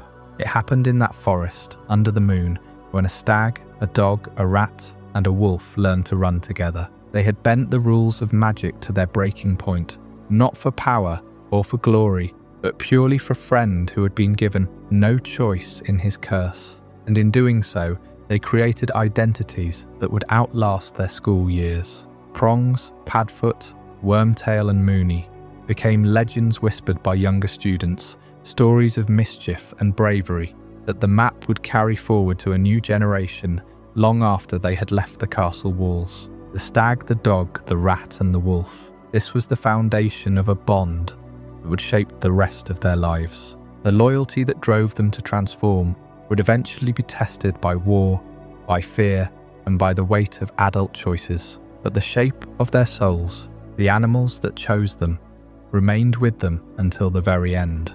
That discovery, the revelation of their completed forms, was a profound victory hidden in plain sight. For James, Sirius and Peter, the weeks that followed were a delicate dance of preparation. They had mastered the theory and endured the ritual, but the true test had not yet arrived. Knowing they could shift into their animal forms was one thing. Doing it under the pressure of a full moon, in the company of a fully transformed werewolf, was something else entirely. James had spent his evenings practicing in the quiet corners of the grounds, learning how the world looked through the wide dark eyes of a stag. He learned to trust his hooves, to feel the weight of his antlers, and to understand that his power was not in aggression, but in steady presence. Sirius took to roaming the forbidden forest on moonless nights, allowing his dog instincts to guide him through the undergrowth, learning to read the land through scent and sound rather than sight. Peter faced perhaps the greatest challenge of ego, spending hours in the empty dormitory shrinking down to a rat, experiencing the sudden vulnerability of being the smallest creature in any room, forced to rely on speed and hiding rather than strength. They all knew the lunar schedule by heart. The full moon was not just a date on their calendar, it was a promise they had made to themselves, and a debt they owed to their friend. Remus, meanwhile, had no idea what was coming. The isolation that defined his existence was simply a fact of life, a cycle he had accepted years ago. When the appointed day arrived, he packed his things silently, feeling the familiar tremor in his bones that warned of the coming change. He was used to the respectful silence of his friends, the way they never pried, the knowledge that they were safe in their warm beds while he faced his agony alone. He believed they were simply loyal friends who chose not to ask questions. He had no concept of the scope of what they had actually done. That night arrived with the deepening chill of a Scottish autumn. Madame Pomfrey accompanied Remus as usual to the base of the Whomping Willow, her expression tightly controlled, her hand steady on his shoulder. She watched him press the knot on the ancient tree root, watched the violent branches freeze into stillness, and saw him disappear into the dark opening at the base of the trunk. She never saw the three shadows that slipped out from beneath an invisibility cloak. A few minutes later, she never saw James, Sirius, and Peter step into the tunnel mouth after their friend. At last, the three Animagi follow Remus through the tunnel beneath the Whomping Willow. The tunnel was long and tight, curving beneath the school grounds like a secret artery, connecting the safety of Hogwarts to the isolated violence of the Shrieking Shack. The air was thick with the scent of damp earth and cold stone, and the darkness seemed to absorb all light. James led the way in his human form, wand held out, casting a soft and trembling glow ahead of them. Sirius padded beside him on four legs, ears swiveling, relying on senses that were sharper than any human's. Peter scurried near their heels, his small heart pounding against his ribs. There was no sound but their own breathing and the soft scuff of shoes on packed dirt. The tunnel felt like a passage between worlds, from the ordinary life of students to the hidden and monstrous reality that Remus lived every single month. They reached the trapdoor and climbed into the dilapidated sitting room of the Shrieking Shack, just as Remus, wrapped in his own arms, was beginning to shake uncontrollably. He looked up and saw them standing there, his eyes wide with a mixture of confusion and a desperate, fragile hope. He opened his mouth to speak, but there was no time for words. The transformation took him. Remus transforms, expecting another night of agony and isolation. The pain ripped through him, a familiar and terrible rending of muscle and bone, a reshaping of his entire skeleton. The human body gave way to the wolf and howled into the dusty, suffocating air of the room. He was alone again. He was a monster again, or so he believed. The wolf stood in the center of the room, its chest heaving, its mind a storm of pure instinct. No chains held it back tonight. It turned looking for something to fight, something to chase, something to tear apart. The human shapes were gone from the doorway. Instead, a stag, a dog, and a rat wait for him in the darkness. The stag was magnificent, burnished red in the pale moonlight that filtered through the grimy windows. Its antlers raised high and steady. It stood its ground, powerful and solid, a wall of living muscle and sharp bone. The dog was immense and shaggy, black as the shadows it emerged from, hackles raised but tail wagging slowly, a signal of submission mixed with a clear protective warning. The rat sat motionless on the dog's back, its whiskers twitching, its small eyes fixed on the wolf. For a long, breathless moment, the wolf hesitated. The human mind of Remus Lupin, buried deep beneath the fury of the moon, recognized them. He knew the stag, he knew the dog, he knew the rat. They were his pack. The stag lowered its head gently. The dog whined softly. The rat chittered. The wolf stepped forward, sniffed the stag's muzzle, and relaxed. The night proves dangerous. The Shrieking Shack was never designed to contain a werewolf, a stag, and a dog for an entire night. The walls were scarred, the furniture was splintered, and the wolf wanted space. It wanted to run. The Animagi followed. They burst out of the shack and into the open grounds, and the werewolf tore across the lawn towards the dark line of the forbidden forest. The stag ran alongside it, matching its pace, keeping it company. The dog bounded ahead, running flank, herding the wolf away from the castle and the sleeping students within. The rat clung to the stag's back, serving as eyes and ears, squeaking directions when the pack needed to turn. It was wild. It was uncontrolled. The wolf could have turned on them at any moment, driven by a flash of primal instinct, but it never did. The human inside the wolf held on, powered by the sheer shock of not being alone. When the sky began to lighten, the wolf retreated. The pack followed it back through the tunnel, back into the wreckage of the shrieking shack. The transformation back into human form was just as painful, just as exhausting. Remus lay on the dusty floor, barely conscious. James transformed back first, dropping to his knees beside him, his robes torn and muddy. Sirius and Peter followed, collapsing into the room, breathing hard. No one spoke for a long, heavy moment. The silence was filled with the ragged breathing of 4 exhausted wizards. Then Remus, his voice raw and barely a whisper, said their names. James, Sirius, Peter. They had done it. They had been with him through the entire night. The night proves dangerous, but it gives Remus something he has rarely known: companionship. It gives him the freedom of a shared burden. It gives him brotherhood. This was the true foundation upon which the Marauders built their entire legend.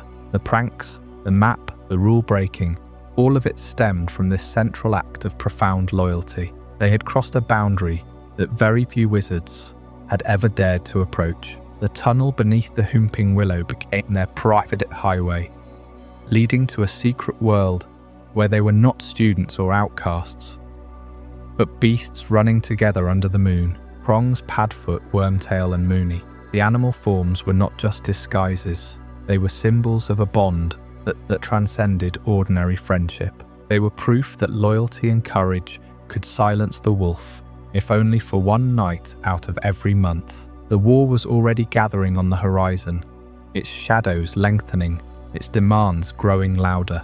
Their world was preparing to break apart in ways none of them could yet imagine. But for a handful of years, under the light of every full moon, there was a pack of 4 running wild and free. They were untouchable. They were together, and that was enough. That first time, James, Sirius and Peter followed Remus through the tunnel beneath the Whomping Willow with hearts pounding. They had planned for this moment for 3 years, but no amount of preparation could quiet the fear. Remus reached the shack.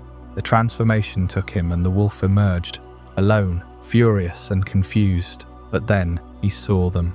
Not human figures, but a stag, a dog and a rat. James, in his powerful stag form, stepped forward.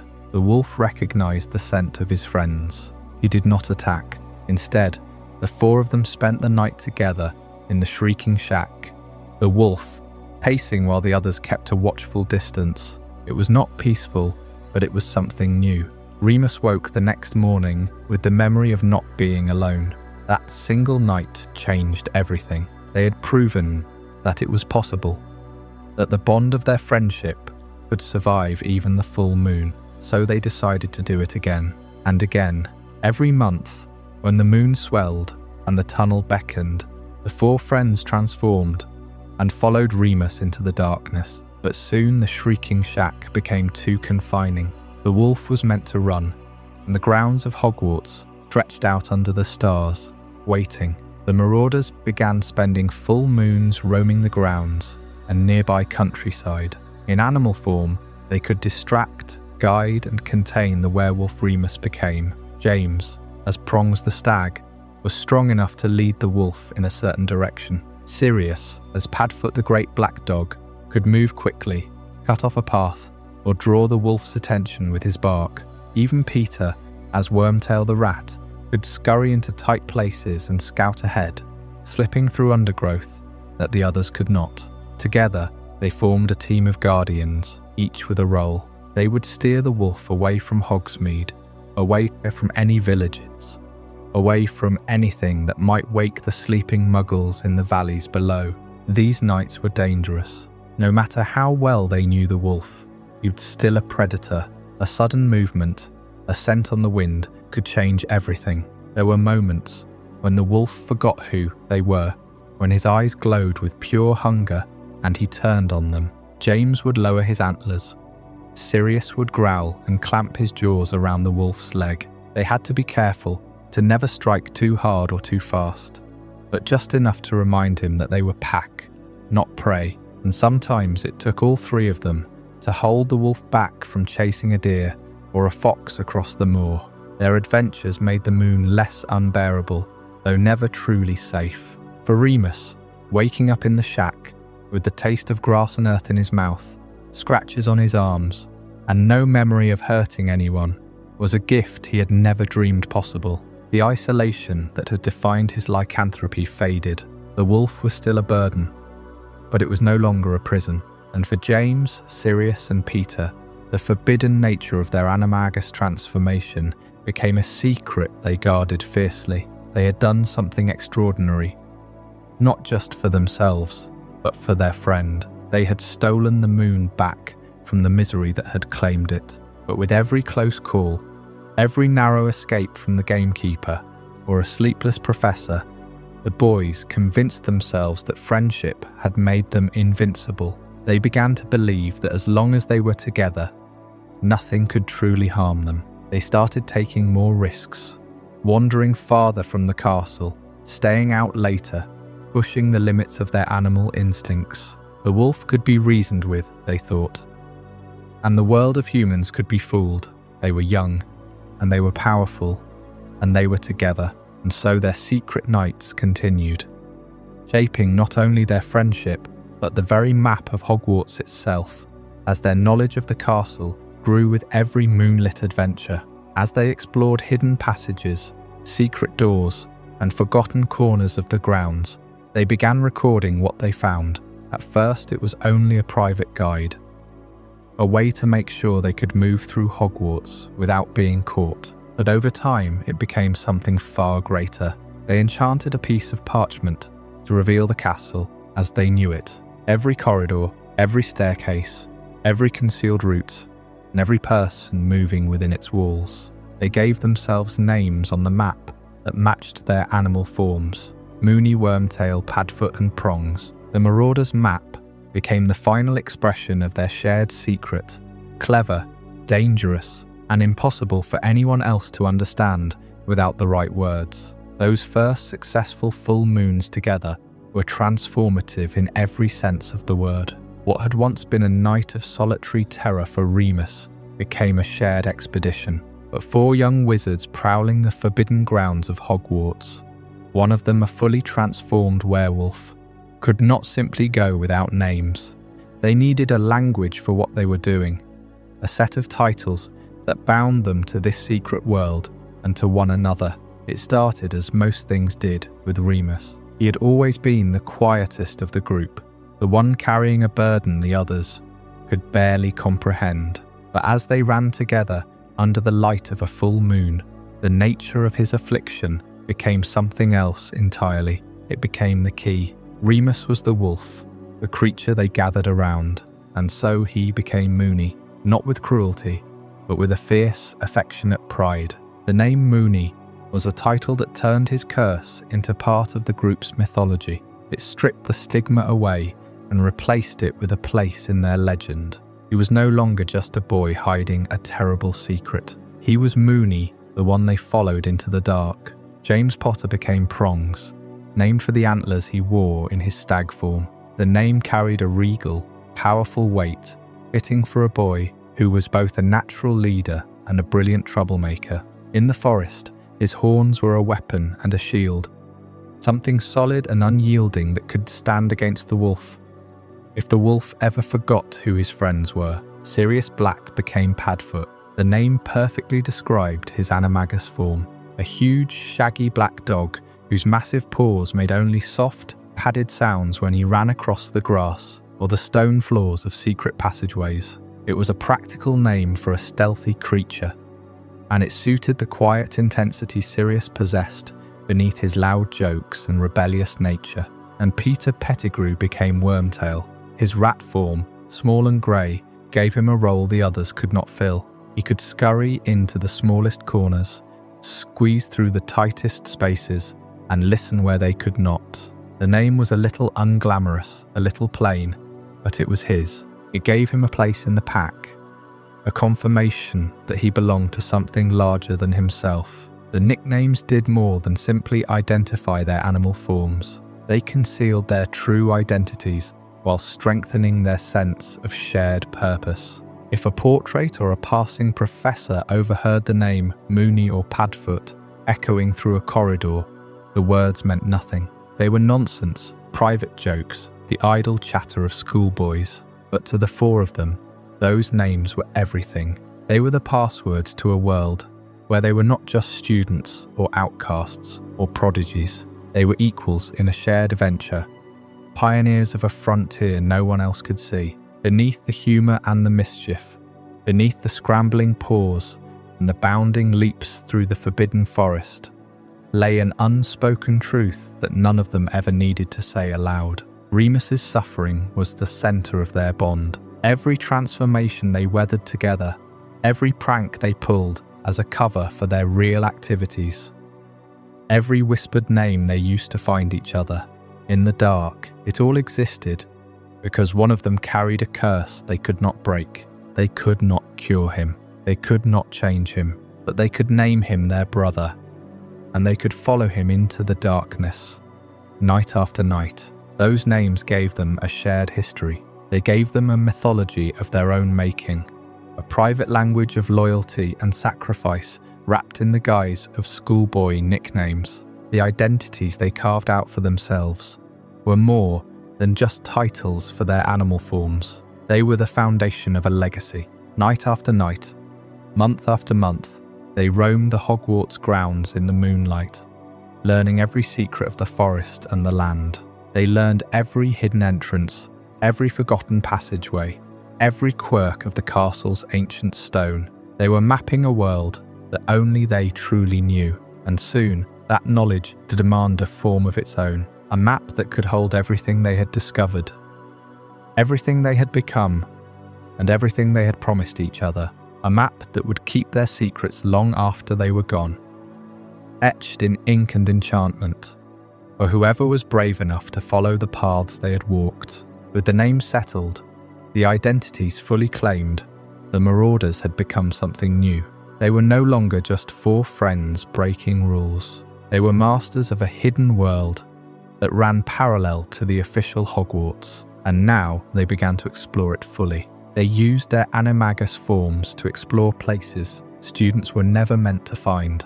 The castle had stood for 1,000 years, and in that time, it had grown layers of secret upon secret. James, as Prongs, could move through the widest corridors without a sound. Sirius, as Padfoot, could navigate the dark with a predator's ease. Peter, as Wormtail, could vanish into any crevice, and Remus, as Moony, could guide them through the most dangerous thresholds. They ventured into the dungeons, where the water whispered.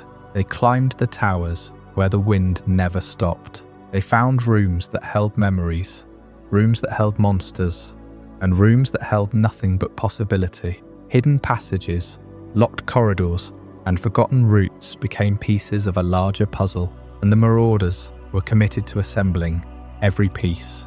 They began to see the layout of Hogwarts, the way generals see a battlefield.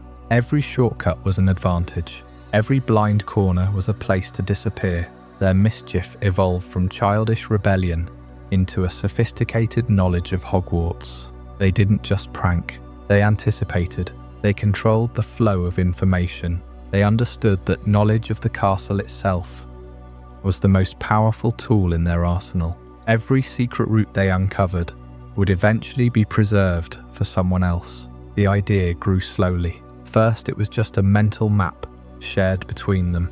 Then it became notes on scraps of parchment. Finally, it became the Marauders' map, a chart so complete that it captured not just the stone and the magic, but the very presence of every soul within the walls. The map was their legacy to the future, a key to the kingdom they had conquered for those who would come after. The corridors of Hogwarts had become their true home, but home was about to become a much more complicated place. The war outside the gates was creeping closer. The whispers of the Dark Lord were becoming louder, and the map the Marauders had built would soon need to show them a path out of childhood forever. By the time they reached their final years, the laughter in the Gryffindor common room carried a different weight. Hogwarts was still Hogwarts. There were exams, Quidditch matches, detentions, whispered crushes, and endless arguments over homework. But beyond the enchanted ceiling of the Great Hall, Britain was changing. Families were frightened.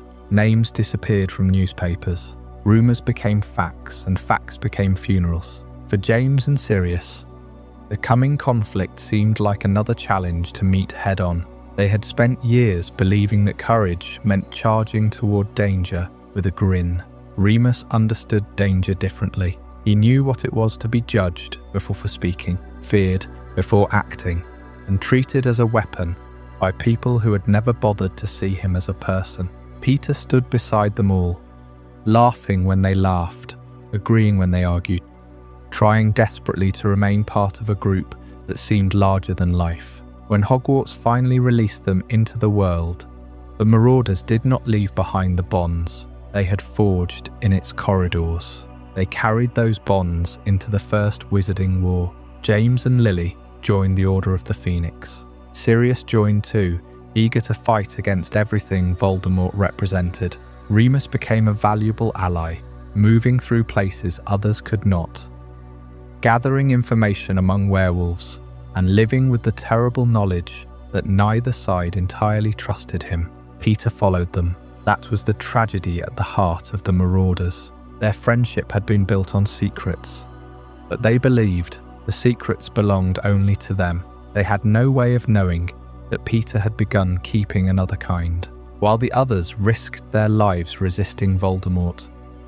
Peter sought safety wherever he thought it might be found, and under the shadow of a war ruled by fear, safety became more valuable to him than loyalty. For a brief moment, James and Lily found something the war could not immediately take away. They found each other. Their love, which had begun amid schoolyard teasing and stubborn arguments, became a refuge. Then came Harry, a child born into a world already hunting him.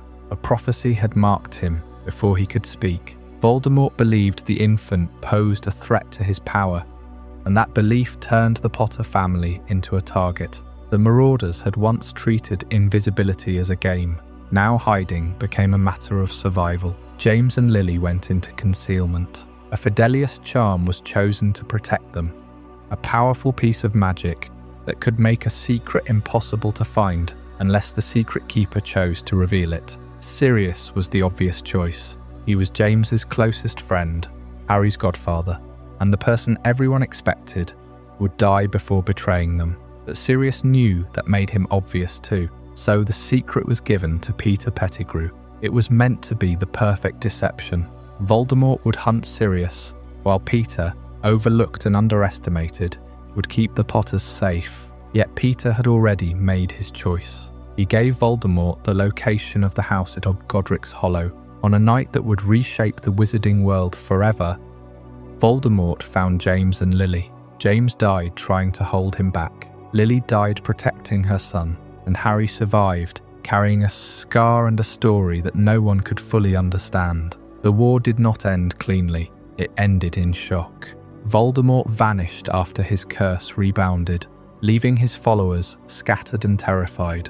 In the confusion, Sirius discovered what Peter had done. He went after him, consumed by grief and rage. But Peter had prepared for that moment. He staged his own death, killed innocent people with a single blast of magic, and escaped in the form that had always allowed him to disappear. Wormtail became a rat.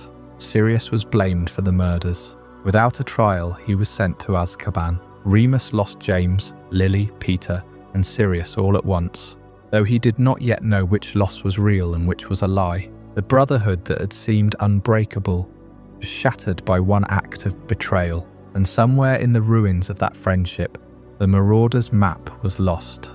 It passed from the hands of its makers into the forgotten places of Hogwarts, waiting quietly for another generation to discover it. The map remembered the names of those who had created it: Moony, Wormtail, Padfoot, Prongs.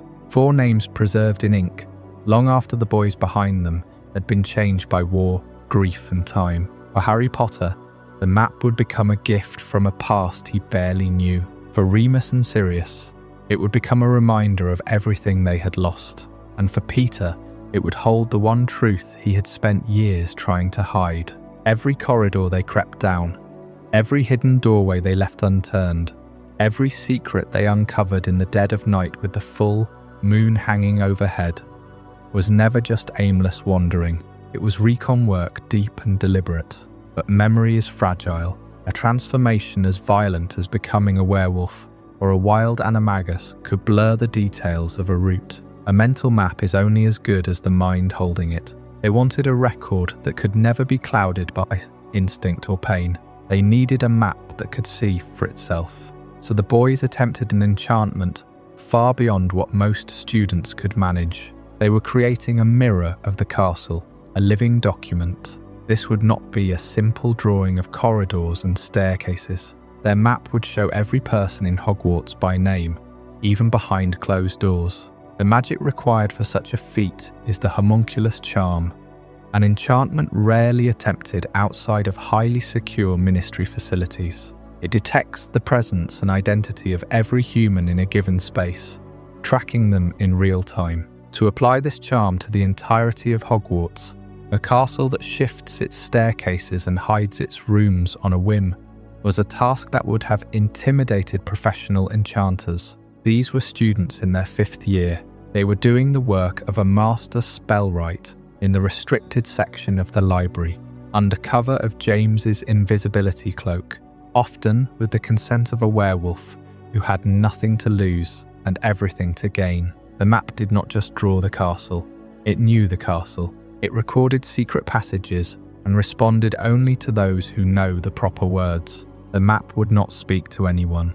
It remained a blank, nondescript parchment until the user swore the oath of mischief. The parchment was a closed society. It trusted only those who had earned the right to trust. The walls of Hogwarts were full of eyes. The portraits, the ghosts, the house elves. The Marauders knew that the castle itself was watching. Their counter to this was a piece of parchment that watched the watchers. Secrets were the currency of their world, and the map was their vault. The map becomes proof that their friendship is not only reckless, but magically extraordinary. They handed each other the keys, total surveillance. No secrets remained between them. The map saw everything, and so they saw everything together. It was the ultimate artifact of their bond. It was dangerous in the hands of anyone else, but safe in the hands of the 4 of them. It was a testament to how deeply they understood each other. James, Sirius, Remus and Peter never had to hide from the map. They only had to guide it. The map was alive with their combined will. It understood their loyalty.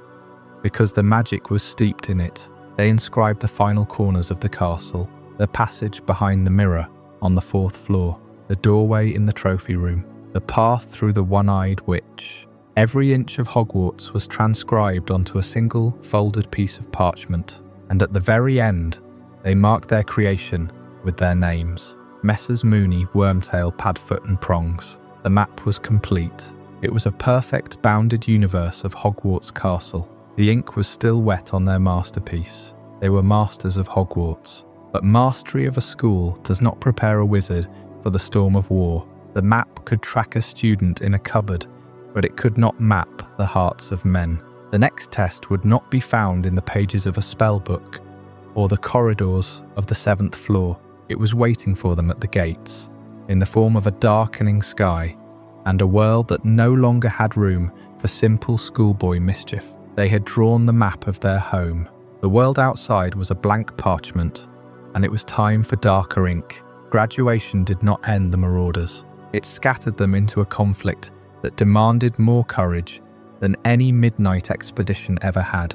James and Sirius joined the Order of the Phoenix almost immediately. Remus fought beside them when he could, carrying the additional burden of being a werewolf in a society increasingly poisoned by fear. Peter followed too, the smallest shadow among larger figures, determined to remain part of the story even as the story became terrifying. The enchantment settled into the parchment like a heartbeat finding its rhythm. The boys watched as ink bloomed across the surface, drawing towers and tunnels, dungeons and dormitories. Every stone of Hogwarts was mapped, and every person inside it appeared as a labelled dot moving through the corridors. The map was finished. The passphrase was chosen, a declaration that summed up everything they were. I solemnly swear I am up to no good. And when their adventures ended, a single word would clear the ink: Mischief Managed. It was perfect. This map gave them unmatched freedom to evade prefects, teachers, and rivals.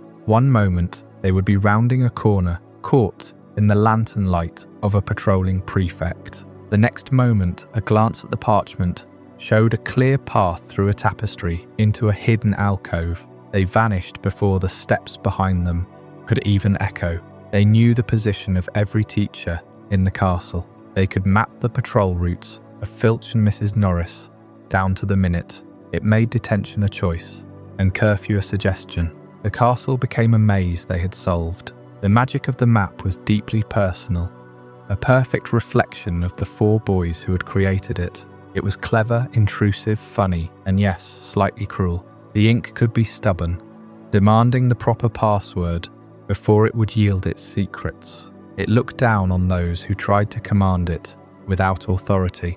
It taunted Severus Snape when he cornered them, calling him names long before he became the teacher who would inherit their full contempt. The map was not just a simple tool, it was a gatekeeper with an attitude.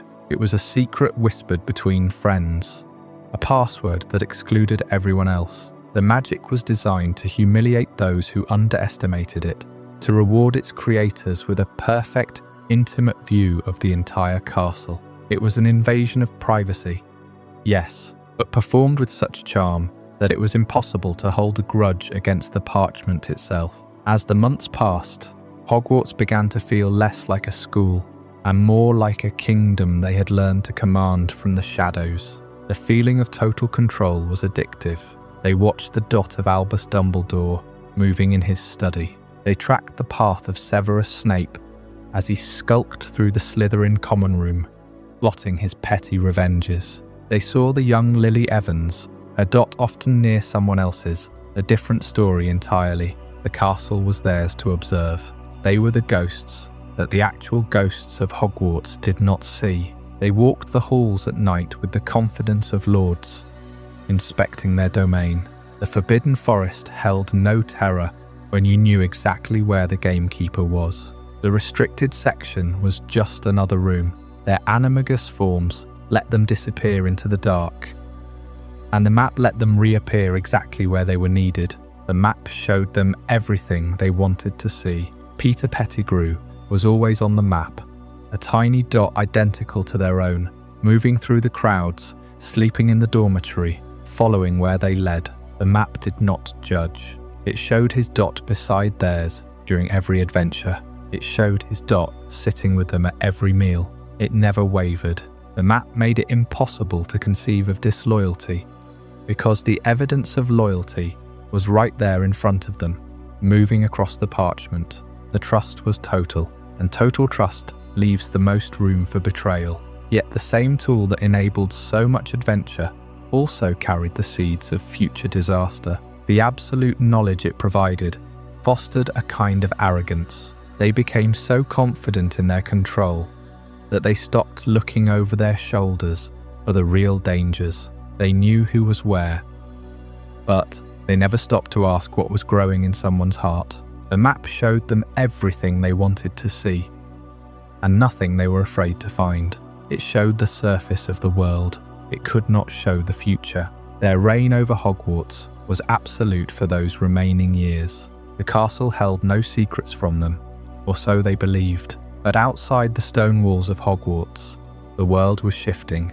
A war was gathering its forces. The shadows they mastered inside the school were nothing compared to the darkness that was about to spill over the entire wizarding world. The map could show the movement of everyone within its boundaries, but it could never show what was coming next. The Marauders map gave James, Sirius, Remus and Peter a power that no student before them had ever possessed: complete visibility. They could see every person in the castle, every teacher, every ghost, every hiding student. But absolute knowledge, placed in the hands of teenagers who already felt invincible, rarely leads to wisdom. It leads to hunting. There was one student who absorbed more of the Marauders' attention than anyone else. A boy from Slytherin named Severus Snape. The feud between them was not a casual rivalry of house points and Quidditch matches. It was a deep, obsessive and often cruel campaign. James Potter and Sirius Black targeted Severus Snape not just because they disliked him, but because they could. The map gave them the coordinates for their prey. They knew his schedule, his shortcuts, his secret spots. They knew exactly where to corner him. What began as competition for the attention of Lily Evans and a clash between Gryffindor ambition and Slytherin resentment quickly deepened into something much more bitter. James and Sirius targeted Severus Snape with a consistency that bordered on harassment. They did not just beat him in duels, they humiliated him, and the Marauders did it together. Their friendship was genuine, built on the shared sacrifice of becoming Animagi for Remus. But that bond did not make all their choices noble. It gave them an army of 3, and they used it against a single boy. There is a memory that Harry Potter would see years later, a moment that perfectly captures the Marauders at their most arrogant. Snape hangs upside down in the air, suspended by James's wand, his robes falling over his head to reveal his underwear. A crowd gathers. Sirius howls with laughter. Remus stands to the side, looking uncomfortable, but he does not stop it. Peter Pettigrew eggs them on.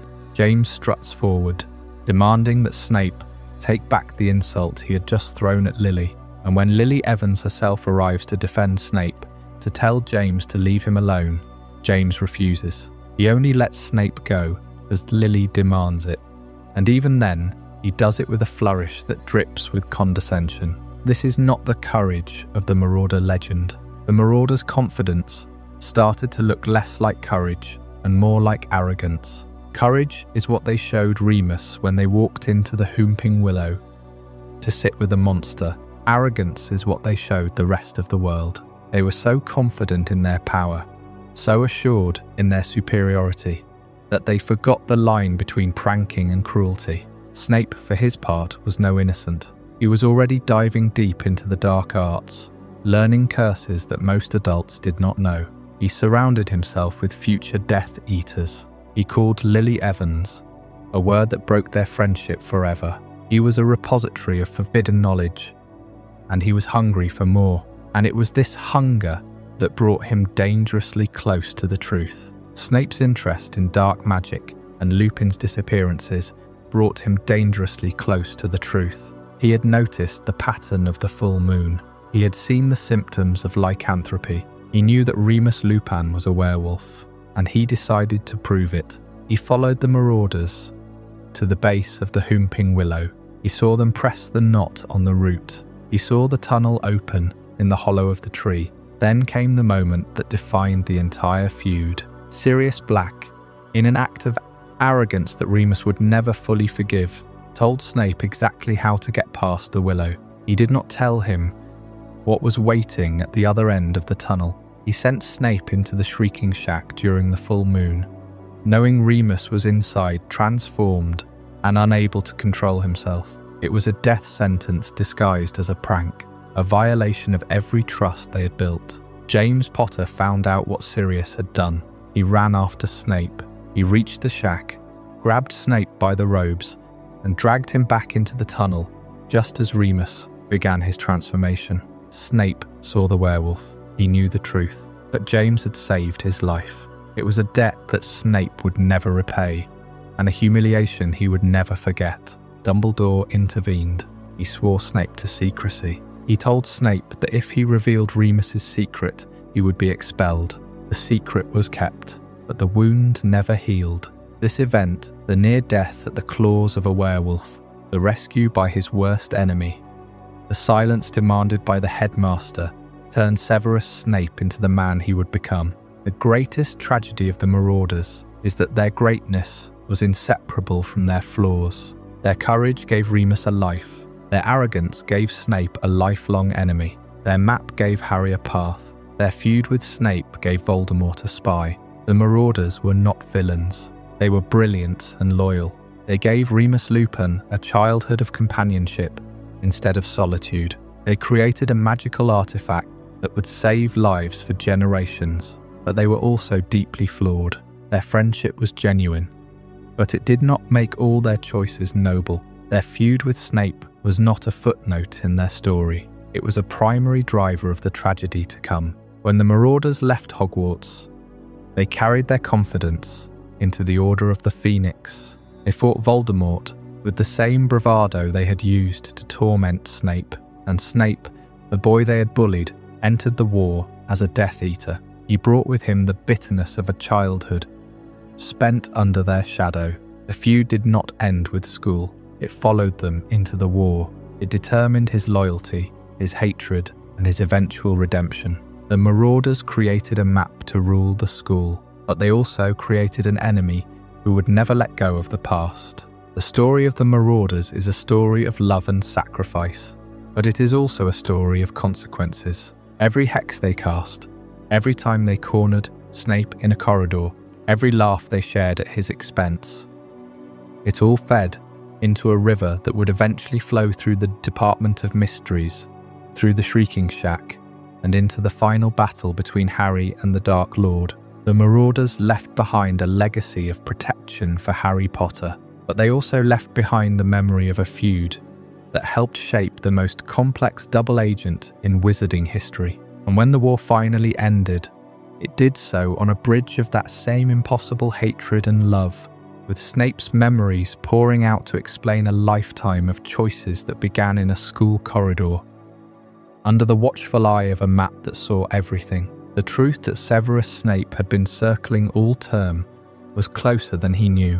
Those monthly disappearances, the way Lupin looked pale and hollow every few weeks, the Whomping Willow that no one was allowed near with a secret buried beneath its roots, the rumours of the Shrieking Shack, supposedly the most haunted building in Britain, Madame Pomfrey's private visits to the hospital wing at regular intervals, Dumbledore's protective hand over everything, silencing questions before they could be asked. All of it pointed to one thing, that Snape could not yet name what he was looking for. He only knew that Remus Lupin was hiding something, and that, whatever it was, James Potter and Sirius Black were helping him keep it hidden.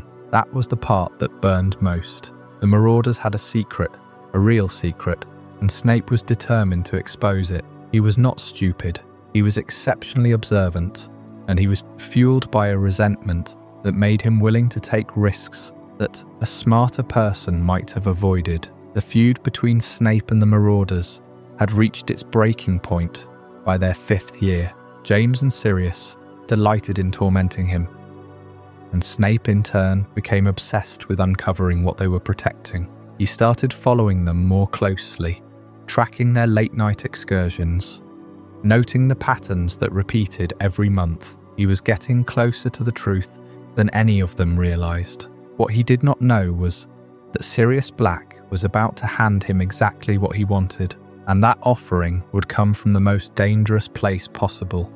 A moment of pure, thoughtless cruelty. It happened near the end of their 5th year. The full moon was approaching, and the Marauders had grown complacent in their secrecy. They had been Animagi for months by then, running the Forbidden Forest every full moon alongside Remus in his wolf form. The Marauders' map had made them feel invincible, and that confidence had made them careless. Sirius, in one of his darker moods, found himself alone with Snape. The details of how it happened vary in different accounts, but what matters is what he said. Sirius told Snape how to reach the Shrieking Shack. He told him about the knot on the trunk of the Whomping Willow that would freeze the branches, allowing someone to enter the tunnel beneath. He told him that the tunnel led to the shack, and that if he went there on the night of the full moon, he would discover exactly what Remus Lupin was hiding.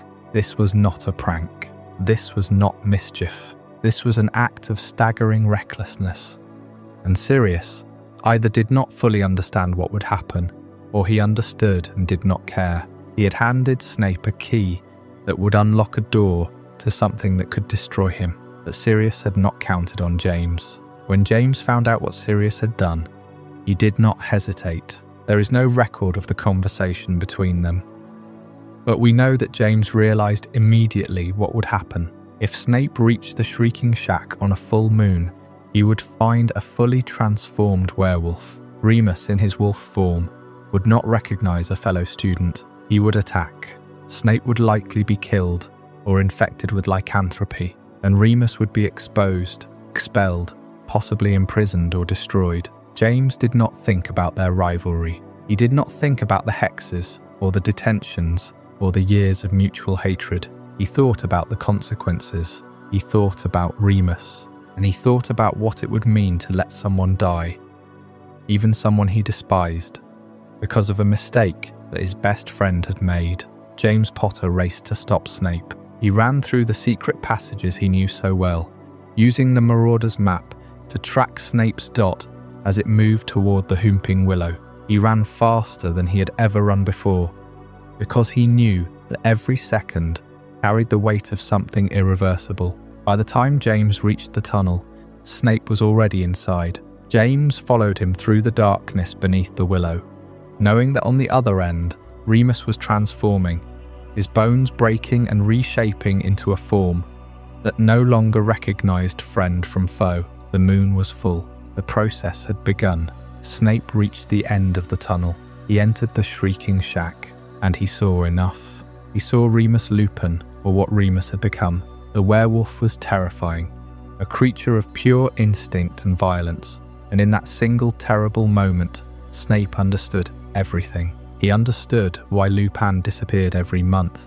He understood why Dumbledore had built the shack, why the Whomping Willow was planted, why Madame Pomfrey always had her private appointments. Lupin was a werewolf, and the three Marauders had not just been hiding it, they had been joining him. They had been running with him, in secret, under the full moon. And then James was there. James grabbed Snape and pulled him back into the tunnel, shielding him from the werewolf that was now turning toward them. The details of their escape are sparse, but we know that James got Snape out of the shack and back through the tunnel, alive. He saved his life, even though Snape was his enemy. It was an act of extraordinary courage, and it changed everything. When they emerged into the night air, the reality of what had almost happened settled over all of them like a curse. Dumbledore was summoned. The story came out, or at least as much of it as Dumbledore allowed to come out. He did not expel Sirius, though many believed he should have. He did not have Remus removed from Hogwarts. Instead, Dumbledore forced silence upon all of them. He made it clear that what had nearly happened must never be spoken of again. The secret of Remus Lupin's condition would remain a secret. The safety of the school, the reputation of Hogwarts, the future of a young man who had already suffered enough. All of it depended on silence. Snape was bound to that silence by the authority of the headmaster and by the weight of what he had witnessed. But Dumbledore could not erase what Snape had seen, and he could not undo the damage that had been done. The event left scars on every side. For Sirius, it was a wake-up call. He had come within seconds of destroying his best friend's life and killing a classmate out of sheer malice. The guilt of that would follow him for years. Even Irefifri spoke of it. He had learned that his recklessness had limits, and that some lines could not be uncrossed. For Remus, it was a confirmation of his worst fear. He was a danger to everyone around him, and no amount of friendship could change that. The knowledge that his friends were willing to risk everything for him only made the burden heavier. For James, it was a moment of clarity about the responsibilities that came with power, with friendship, with being someone who could make a difference in a moment of crisis. He had done the right thing, but he had also seen how easily the wrong thing could have happened. And for Snape, it was a trauma that would never fully heal. He had seen something monstrous. He had nearly died. He had been saved by the very person he hated most, and that humiliation was almost worse than the terror of the werewolf. He would resent James for saving him almost as much as he resented Sirius for setting the trap, and he would carry that resentment for the rest of his life. Dumbledore's command of silence was absolute, but it could not control what happened in the hearts of those who had been there. The secret held, but it held at a cost. The Marauders would never be the same. The rivalry between Snape and the Marauders would never be the same. And the bond between James, Sirius, Remus and Peter, already tested, was now strengthened by the knowledge of what they had almost lost. and what they had almost done to each other. This moment, the prank at the Whomping Willow, was a fracture point. It was the moment when the Marauders' mischief crossed a line and came back with consequences that none of them could undo. It revealed who they truly were: Sirius, reckless and capable of cruelty; James, brave and willing to do the right thing even when it cost him; Remus, vulnerable and dependent on the loyalty of his friends; Peter, silent and watching, learning which side to choose. And it revealed something about the nature of their transformation too.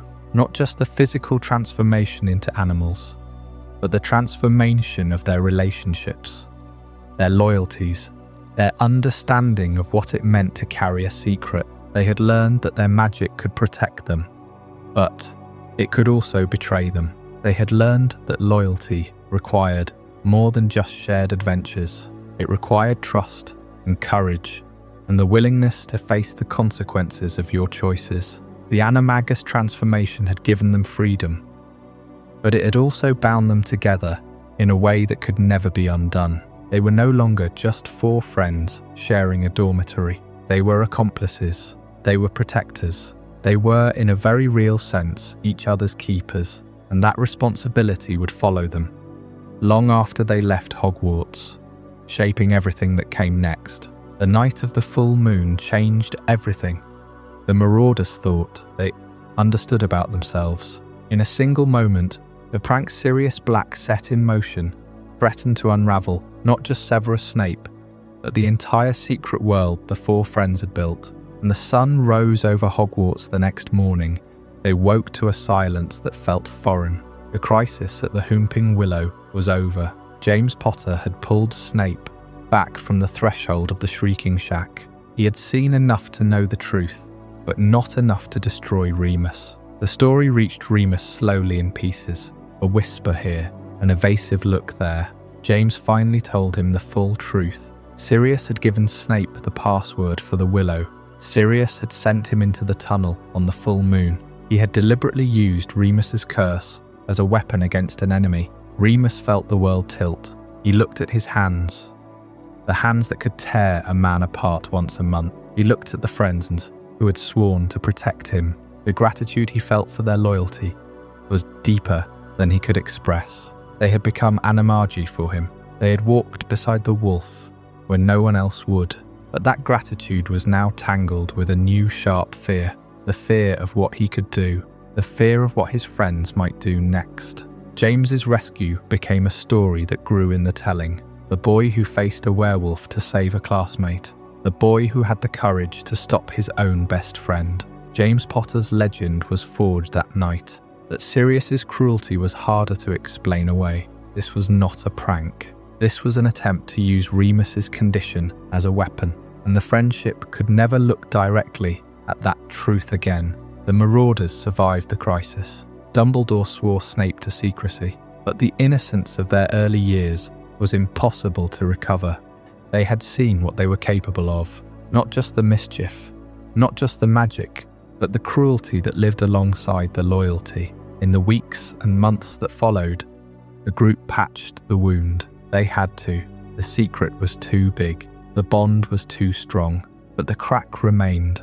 Remus watched them more carefully. James watched Sirius more closely. And Sirius learned that there were lines he could never cross again without losing everything. This was the cost of being protected. Not the 3 years of study. Not the potions hidden in the dark. The cost was the trust that could never be fully restored. The map showed the passages. The animal forms let them run, but none of it could heal the fracture that had opened between them. The Marauders moved forward through their remaining years. The trust between them had changed. The adventures continued, but the recklessness was tempered by the memory of how close they had come to losing everything. Out in the wider world, the war was growing darker.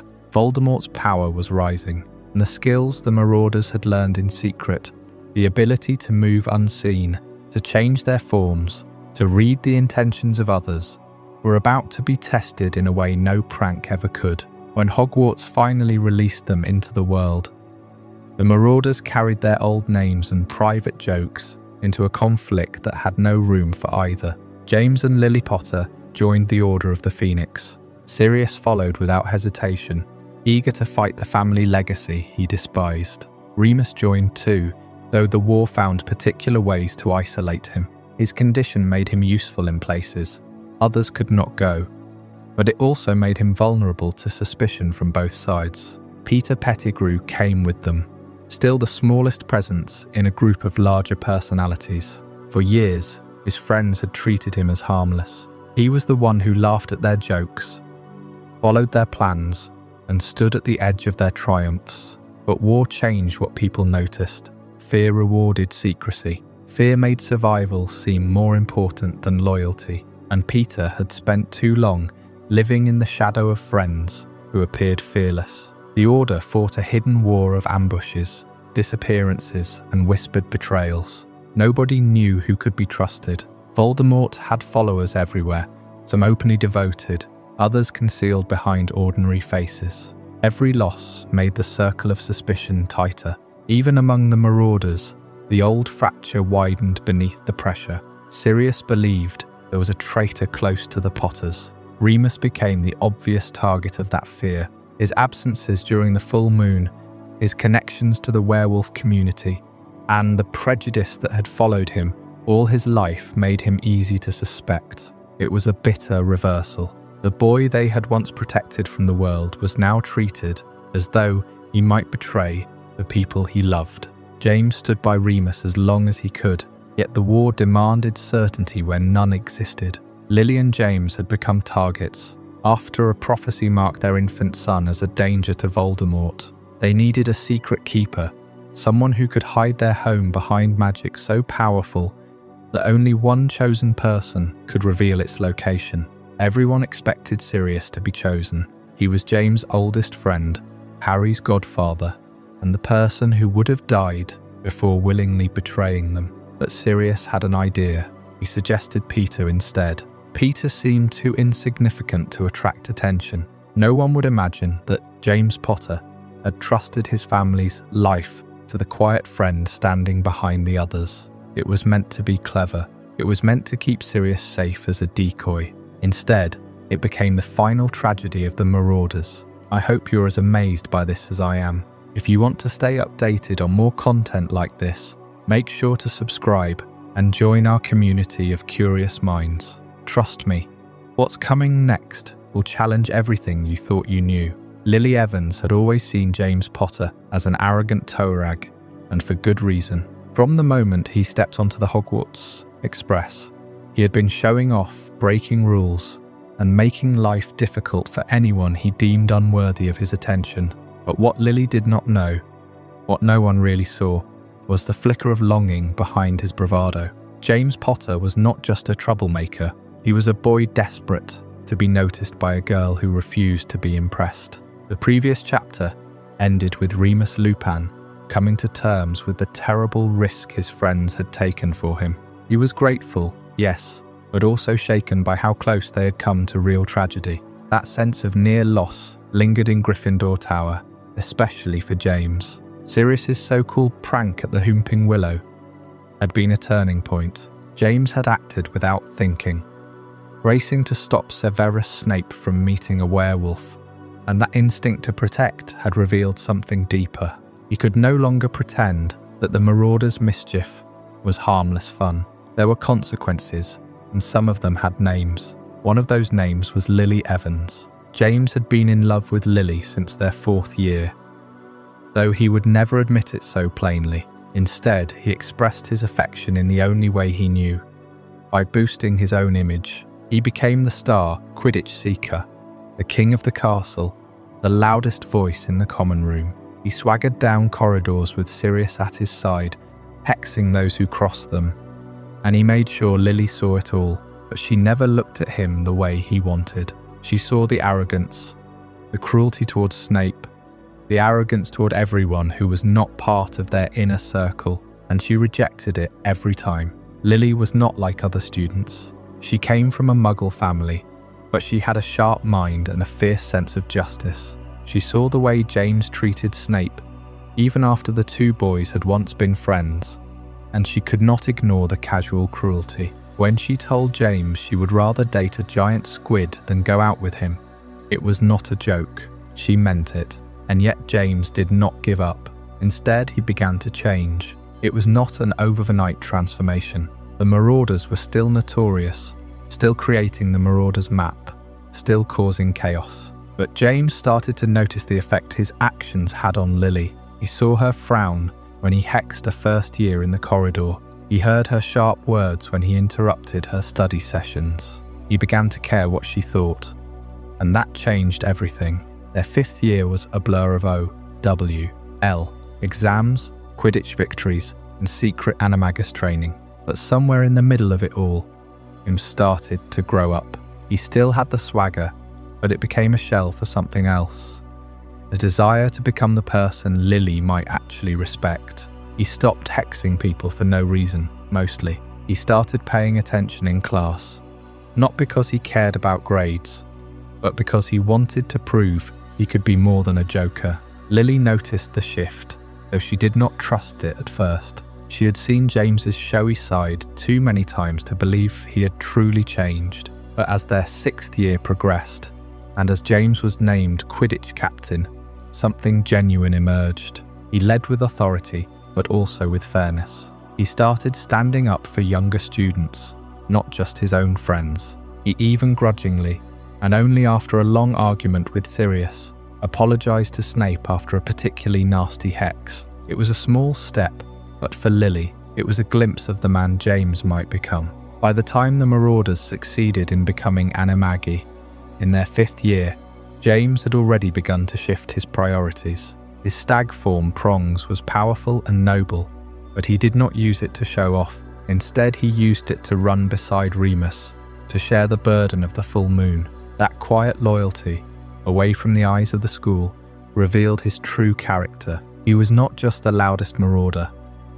He was the one who could be trusted with the deepest secrets. Lily and James started spending more time together, their 6th and 7th years. They were both prefects. Lily had been one since her 5th year.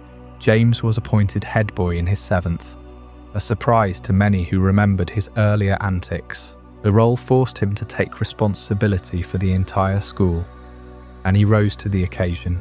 Lily saw him intervene to stop a fight between rival houses, saw him calmly talk down a panicked first year, saw him put the needs of others before his own pride. It was not a single moment that changed Lily's mind, but 1,000 small ones. She saw him studying in the library, actually trying. She saw him help Remus through a particularly painful transformation. She saw him defend a Muggle-born student against a Slytherin insult, and slowly she began to see the boy behind the bravado. The boy who had loved her for years, who had tried so hard to be noticed, who had finally learned that respect could not be demanded. It had to be earned. Their relationship transformed the loudest Marauder into someone capable of responsibility. James still had his moments.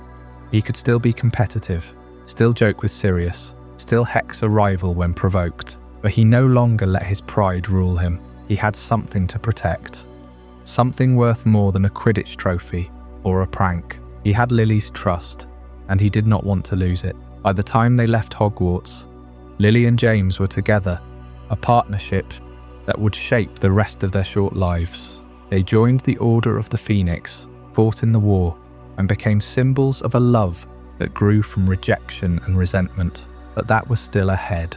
For now, they were just 2 students who had learned to see each other clearly.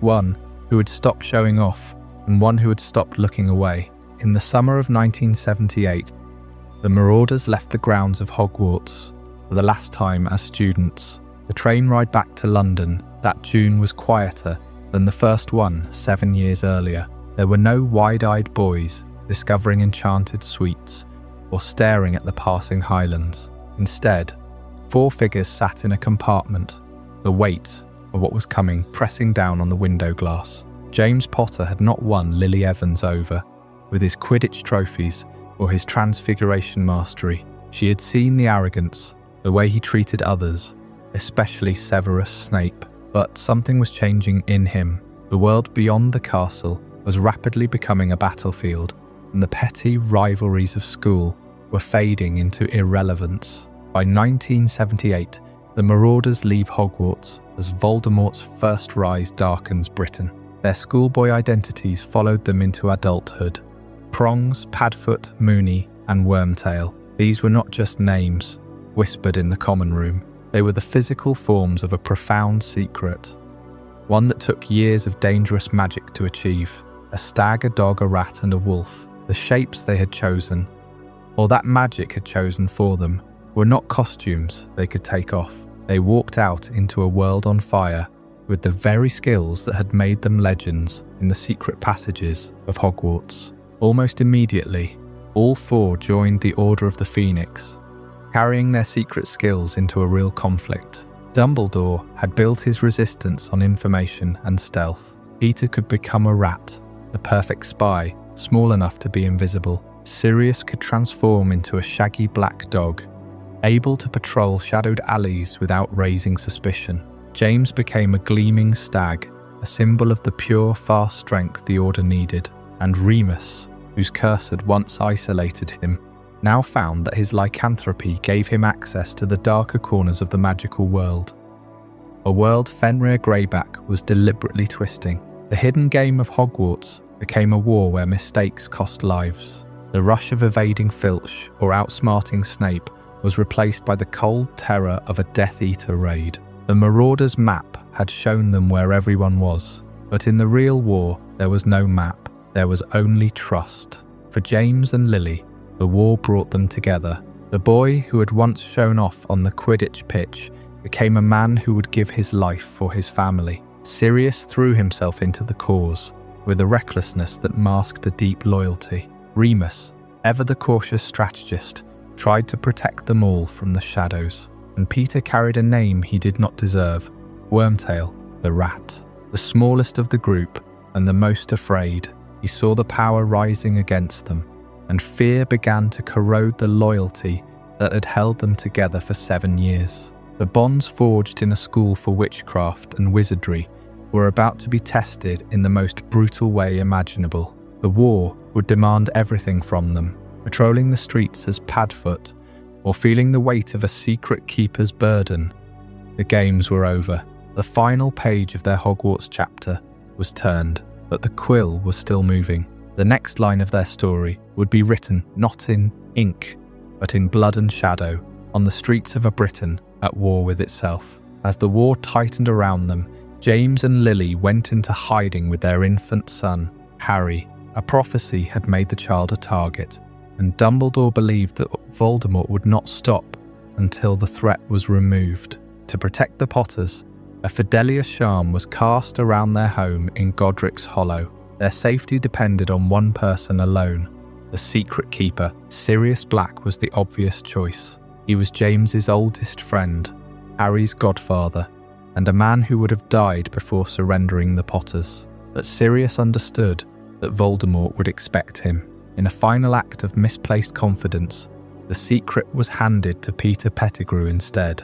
Peter had already chosen survival over friendship. On Halloween night in 1981, Voldemort found the cottage. James faced him without a wand, buying Lily and Harry a few impossible seconds. Lily was given a chance to stand aside, but she refused.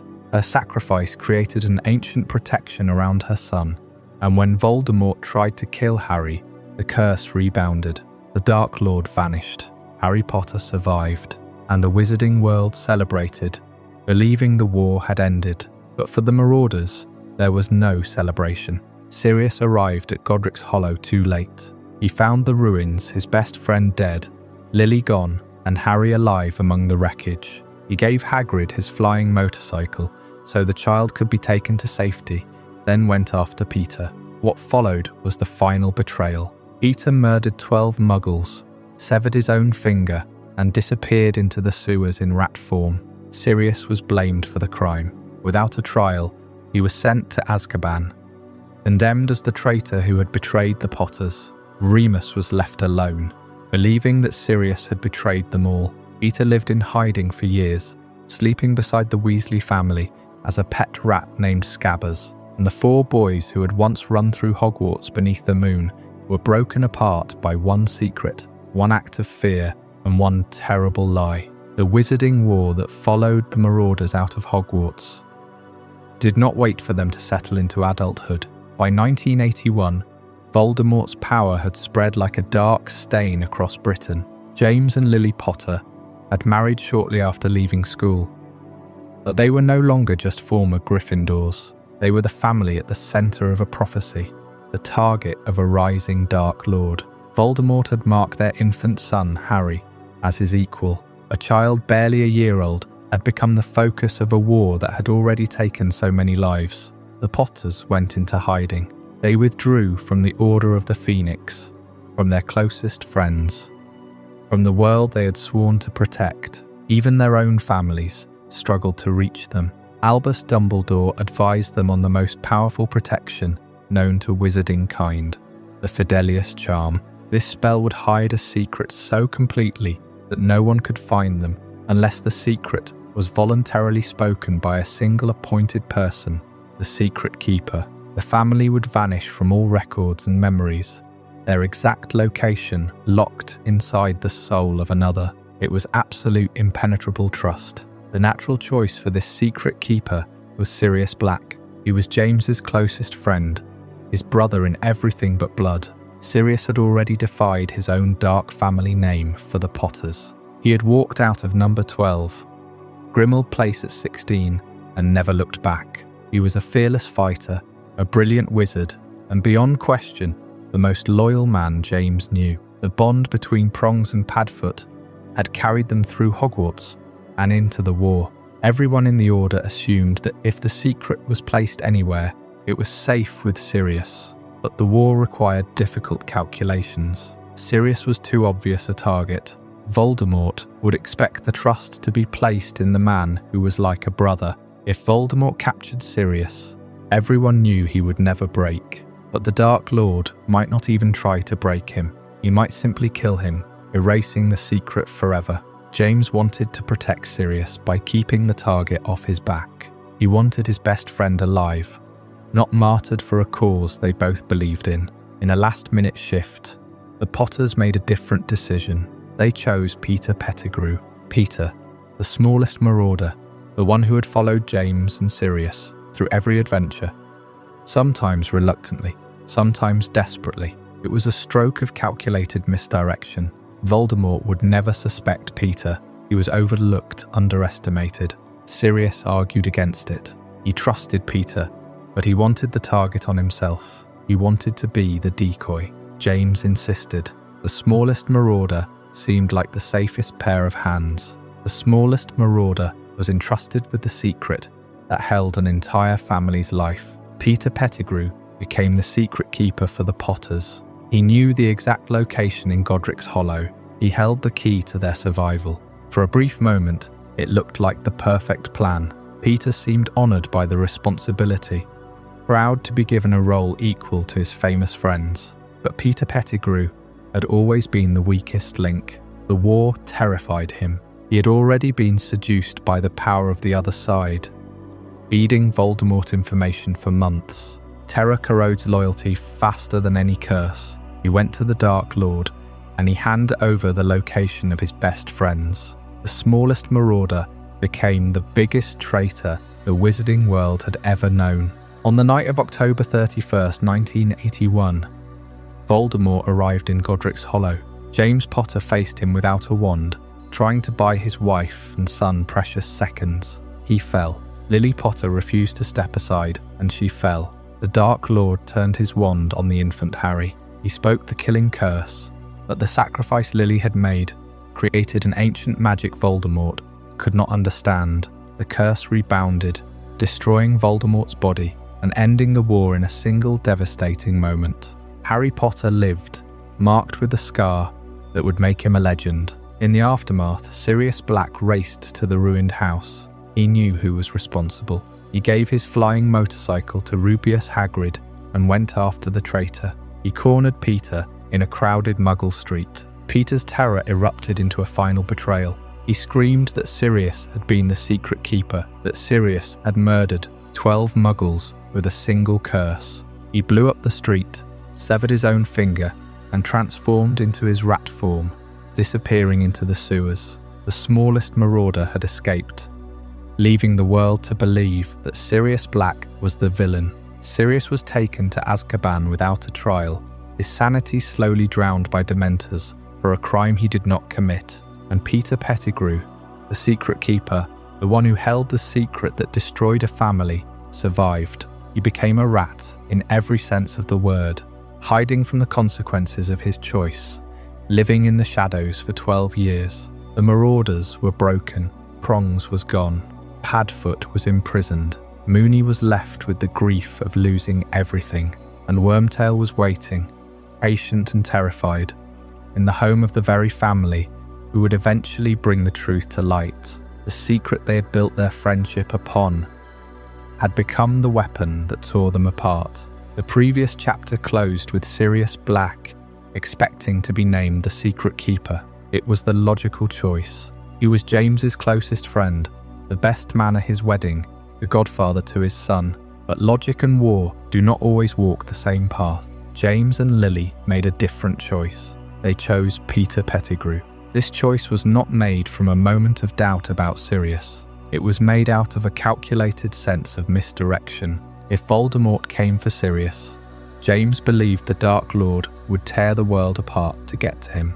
Peter, on the other hand, was overlooked. He was the quiet one, the unassuming rat. The very traits that made him Wormtail, his smallness, his ability to fit into shadows, made him the perfect hole in which to bury a secret. But Peter had already chosen survival over loyalty and begun serving Voldemort. The switch was not a last-minute desperation born of fear. It was a carefully laid trap. James and Lily, in trying to outplay the enemy, had placed their faith in the one man who was already holding Voldemort's leash. The Fidelius charm was cast. It was the most powerful hiding spell known to wizardkind. The secret of their location was buried deep inside Peter's soul. For a brief time, the Potters were safe in their cottage in Godric's Hollow. Harry was there, barely a year old, the boy who had already survived a killing curse once, and whose life was now the target of the Dark Lord's obsession. Voldemort hunted for them. He questioned his Death Eaters. He searched every shadow he could reach. But the Fidelius charm does not break from searching. The secret must be given freely. It was the most vulnerable point of the entire magic, and Peter Pettigrew was the keeper. Peter gave Voldemort the Potter's location at Godric's Hollow. We do not know the exact words he spoke when he betrayed them. We do not know if there was a moment of hesitation, a flicker of the friend he had once been. What we know is that he waited until the trap was set, and then he gave up everything his friends were worth. He gave up their lives for a promise of his own safety. On October 31st, 1981, James and Lily Potter were murdered defending Harry. James died first, unarmed, trying to hold off the Dark Lord long enough for his wife to escape with their son. Lily died second, refusing to step aside, throwing herself between her child and the green light, and Harry survived. The curse rebounded.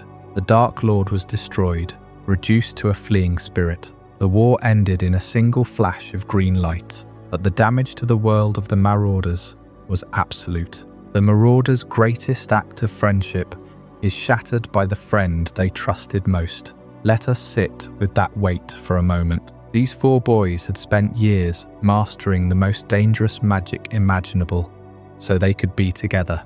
They had transformed their own bodies, breaking laws of nature and ministry, just to keep Remus company in the Shrieking Shack. They had faced werewolves, teachers, and the endless watch of the castle. They had created a map that showed them the souls of everyone at Hogwarts. They knew each other better than they knew themselves.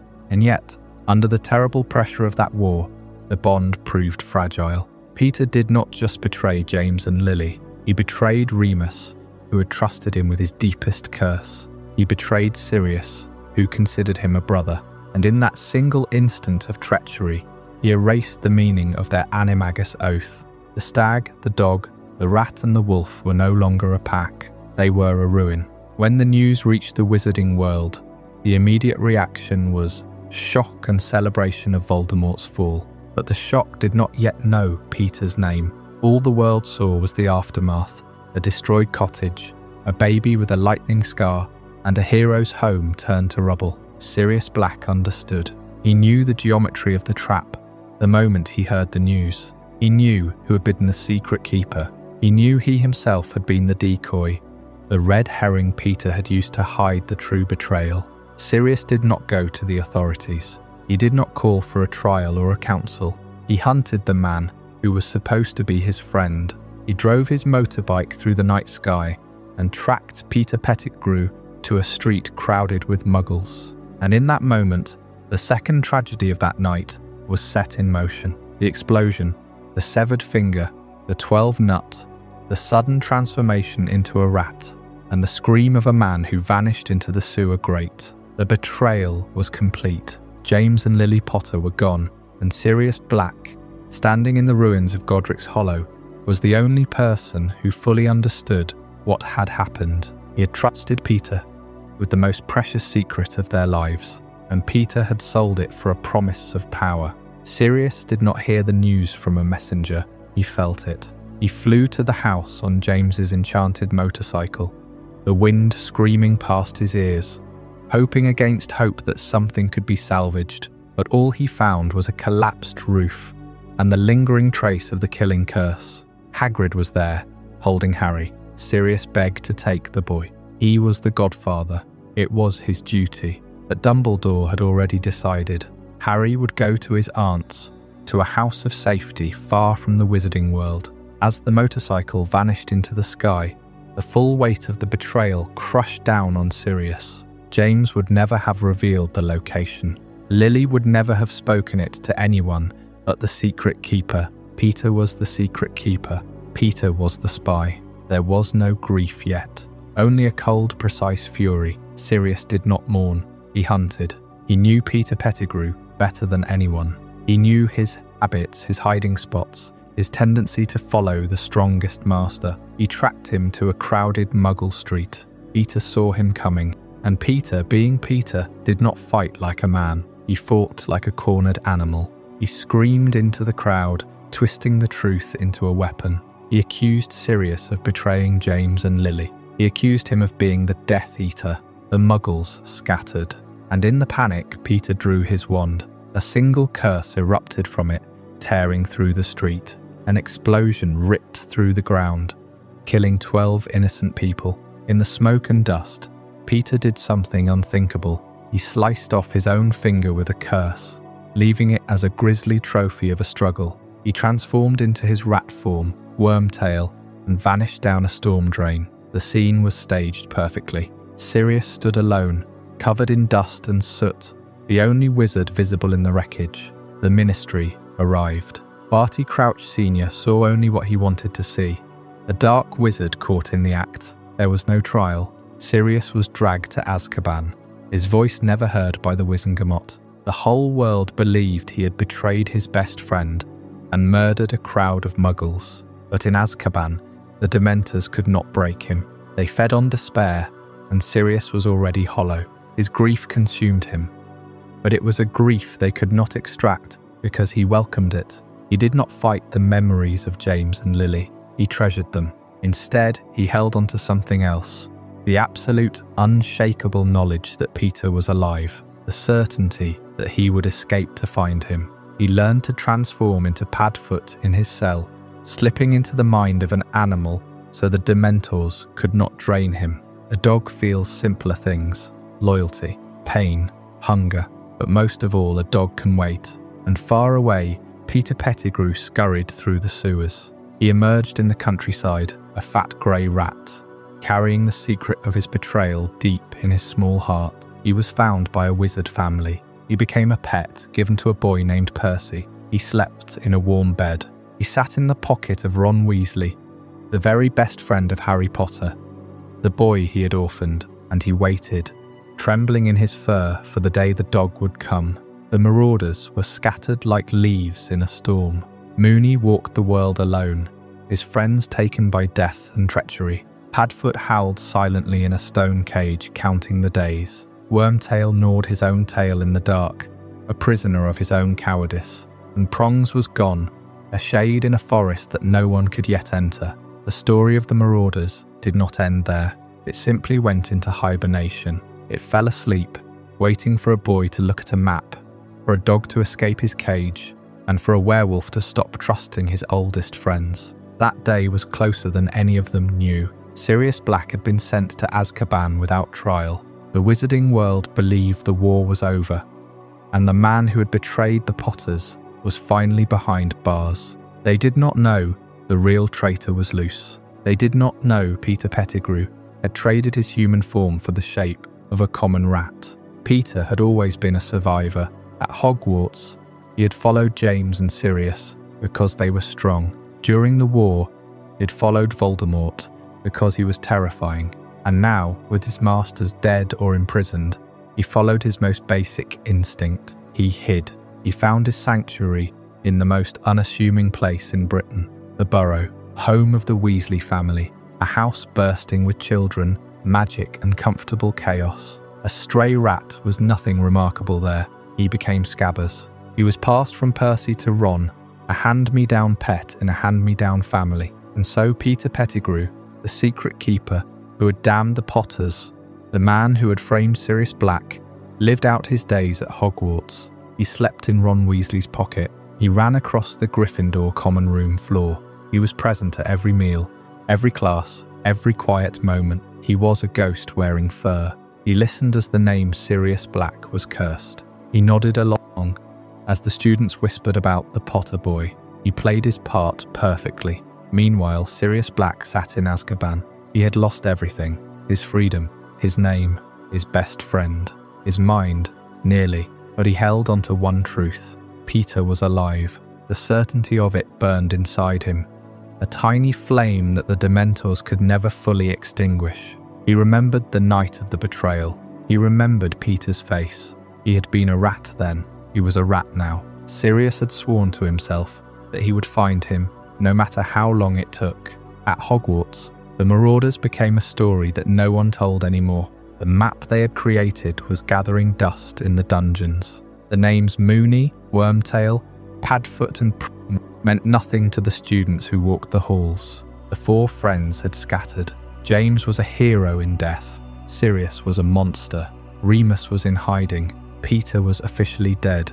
The Ministry had given him an Order of Merlin for being a traitor's victim. The mischief they had made, the friendship they had shared, it all faded into rumour. Soon the very existence of the map was denied. It was just a piece of parchment in a drawer. Harry Potter knew none of this. He grew up in the cupboard under the stairs, dreaming of a family he could not remember. He was lonely, but he did not know what he was missing. He did not know that one of his father's closest friends was a traitor. He did not know that traitor was often no more than a few feet away, sleeping in the bed of the boy who would become his first friend. At night, while Harry lay awake in the darkness of Privet Drive, Peter Pettigrew was dozing peacefully in the warmth of the Weasley home. The irony was complete. The man who had destroyed Harry's family was living the comfortable family life Harry had never known. For 12 years, Peter Pettigrew remained a rat. For 12 years, the truth rotted in the darkness. For 12 years, the Marauders' map waited for a new pair of eyes. His Animagus form had served its purpose perfectly. It had erased Peter from the world. It had allowed him to disappear into ordinary life, while the innocent man suffered in Azkaban. But the rat was patient. He had always been good at waiting. He was simply grateful to still be breathing. In the quiet of the Gryffindor boys' dormitory, there was only the steady breathing of sleeping boys, and the soft, unassuming snoring of a rat who had convinced himself he was safe. He was a nobody. He was a pet. He was Scabbers. For now at least, the game was paused, and the rat settled deeper into his warm pocket, dreaming of the comfortable darkness he had chosen for himself. But safety, Peter would soon learn, was never permanent. A single photograph in the Daily Prophet would shatter the illusion he had built around himself. In the picture, the Weasley family stood smiling beside their prize-winning trip to Egypt, and perched on Ron Weasley's shoulder was Scabbers. Sirius saw the photograph in Azkaban. He saw the missing toe on the rat's paw. He saw Peter Pettigrew, alive and hiding beside Harry Potter. For the first time in 12 years, Sirius had a way forward. The Dementors could feed on despair, but they could not understand purpose. Sirius gave them nothing but the cold certainty of revenge. And somewhere beneath the castle, the old parchment waited. It had not forgotten the names of its creators. It had not forgotten Wormtail. For a decade and 2 years, the rat known as Scabbers had simply existed. His greatest trials were dodging a cat named Crookshanks, or being squeezed in a schoolboy's grip as Ron Weasley slept. Across the North Sea, in the fortress of Azkaban, the dog suffered a different kind of death. Azkaban does not just lock away a body, it drains the soul of the will to be. It feeds on the mind, on the warmth of memory, on hope itself. Sirius Black had been imprisoned since 1981. He had nothing left but a crushing weight of guilt. He had been the one to suggest switching the Secret Keeper to Peter. He had been the one who thought he was being clever, protecting James by hiding his trust in a shadow, and his pride had cost them everything. The Dementors feasted on this guilt every single day, but there was one thing they could never touch, because they could not truly comprehend it. Sirius Black was an Animagus. Underneath the despair, the hunger, the thin skin stretched over bone, he was still Padfoot, and a dog is a simpler creature than a man. It feels joy and loyalty. It feels betrayal. It waits. And in 1993, a single piece of news jolted him out of that fog of misery. One day, a guard dropped a copy of the Daily Prophet. It fell open to a page featuring the Weasley family after a trip to Egypt. In the front row sat Ron Weasley on his mother's knee, and on Ron's shoulder was a fat grey rat. To anyone else, it was just a pet, a common garden rat with a missing toe. But Sirius knew that rat. He had seen its form shift 100 times in the Gryffindor common room, under the light of the fire. He had raced down the corridors with it in his mouth during their Animagus games. He knew the specific pattern of its dull fur, the way it held its head, the look in its tiny eyes. The shot gives him a clear purpose powerful enough to resist Azkaban's despair. In that moment, the crushing weight of Azkaban lightened. The black tide of misery rolling off the Dementors was no longer an overwhelming flood. It was an obstacle, an enemy, because guilt had been his fuel for 12 years. But now a hotter, cleaner fire burned in his chest. Fury, justice, vengeance. He had spent years wondering if there was any point to his existence. Now he had something to do. Peter was alive. Peter was out there. And Peter had to pay. The Dementors cannot feed on purpose the way they feed on regret. They are confused by it. When the guards came for the daily check, Sirius was gone. In his place was a shaggy black dog, thin from starvation but alive. The bars of Azkaban are designed for wizards. They punish human ambition. But a dog can squeeze through spaces a man cannot. He transforms into Padfoot, slips through the prison bars, and escapes the Dementors. He slipped between the iron, his ribs scraping against the cold metal, and fell into the icy water of the North Sea. He swam until his legs burned, and then he kept swimming. He crawled onto the mainland as a creature that was barely more than a skeleton wrapped in wet fur. He was free. The news broke like a storm. Sirius Black, the servant of you now, who, the man who betrayed the Potters to their deaths, had escaped Azkaban. The ministry panicked. Cornelius Fudge was terrified. The Daily Prophet ran headline after headline, screaming about the dangerous fugitive. Every guard was questioned. Every portkey was watched. Everyone believed he was coming for Harry Potter. It made perfect sense. He had been Voldemort's man, and now he wanted to finish the job. They sent warnings to Hogwarts. Dementors were stationed at the gates. But Sirius was not hunting Harry. He was hunting a rat. To the wizarding world, he is a murderer on the loose. To Sirius, the hunt has finally begun. He had no wand. He had no money. He looked like a wild animal. He lived on scraps. He stole clothes from a muggle house. But he was the cleverest dog in the world. And he had a map in his head that showed him exactly where the rat would be. He knew Peter would run to the one place that represented safety. or the one place he was bound to serve. Hogwarts was the only place that made sense. The rat was with the boy, and so the black dog turned north. He disappeared into the hills around the school. He slept in the cave beneath the shrieking shack, the very cave where his friends had first learned to transform in secret. He watched the gates of Hogwarts, a silent shadow waiting for the moment the rat would show his face. The truth was a living thing. It had been buried for 12 years, but it was starving for air, desperate to break the surface. The Dementors had been fooled. The Ministry had been completely blind, and the rat, hidden safely in its bed in Gryffindor Tower, surrounded by the children of the very boy it had betrayed, had absolutely no idea that the hunter was already closer than he had ever been. The hunt was no longer just an idea. It was happening. It was almost over. The tunnel beneath the Whomping Willow had been built decades before, in a different time, for a different purpose. It was a passage that began under the gnarled, violent branches of the tree and ended in the shrieking shack, a place designed to contain a werewolf's monthly agony. It was here, in these narrow stone walls, that the Marauders' story had truly begun. When James, Sirius and Peter first transformed to keep Remus company during his transformation. And now, on this night in 1993, that same tunnel became the stage for the story's final, terrible revelation. Harry, Ron and Hermione had followed the trail of Padfoot's footprints and the sound of Peter's name, dragged into the darkness of the passage by a combination of suspicion and desperate loyalty. Inside they found Sirius Black, ragged and desperate, but also someone else. Remus Lupin had arrived moments before, drawn to the shack by a stroke of logic and the sudden appearance of a name on the Marauders' map.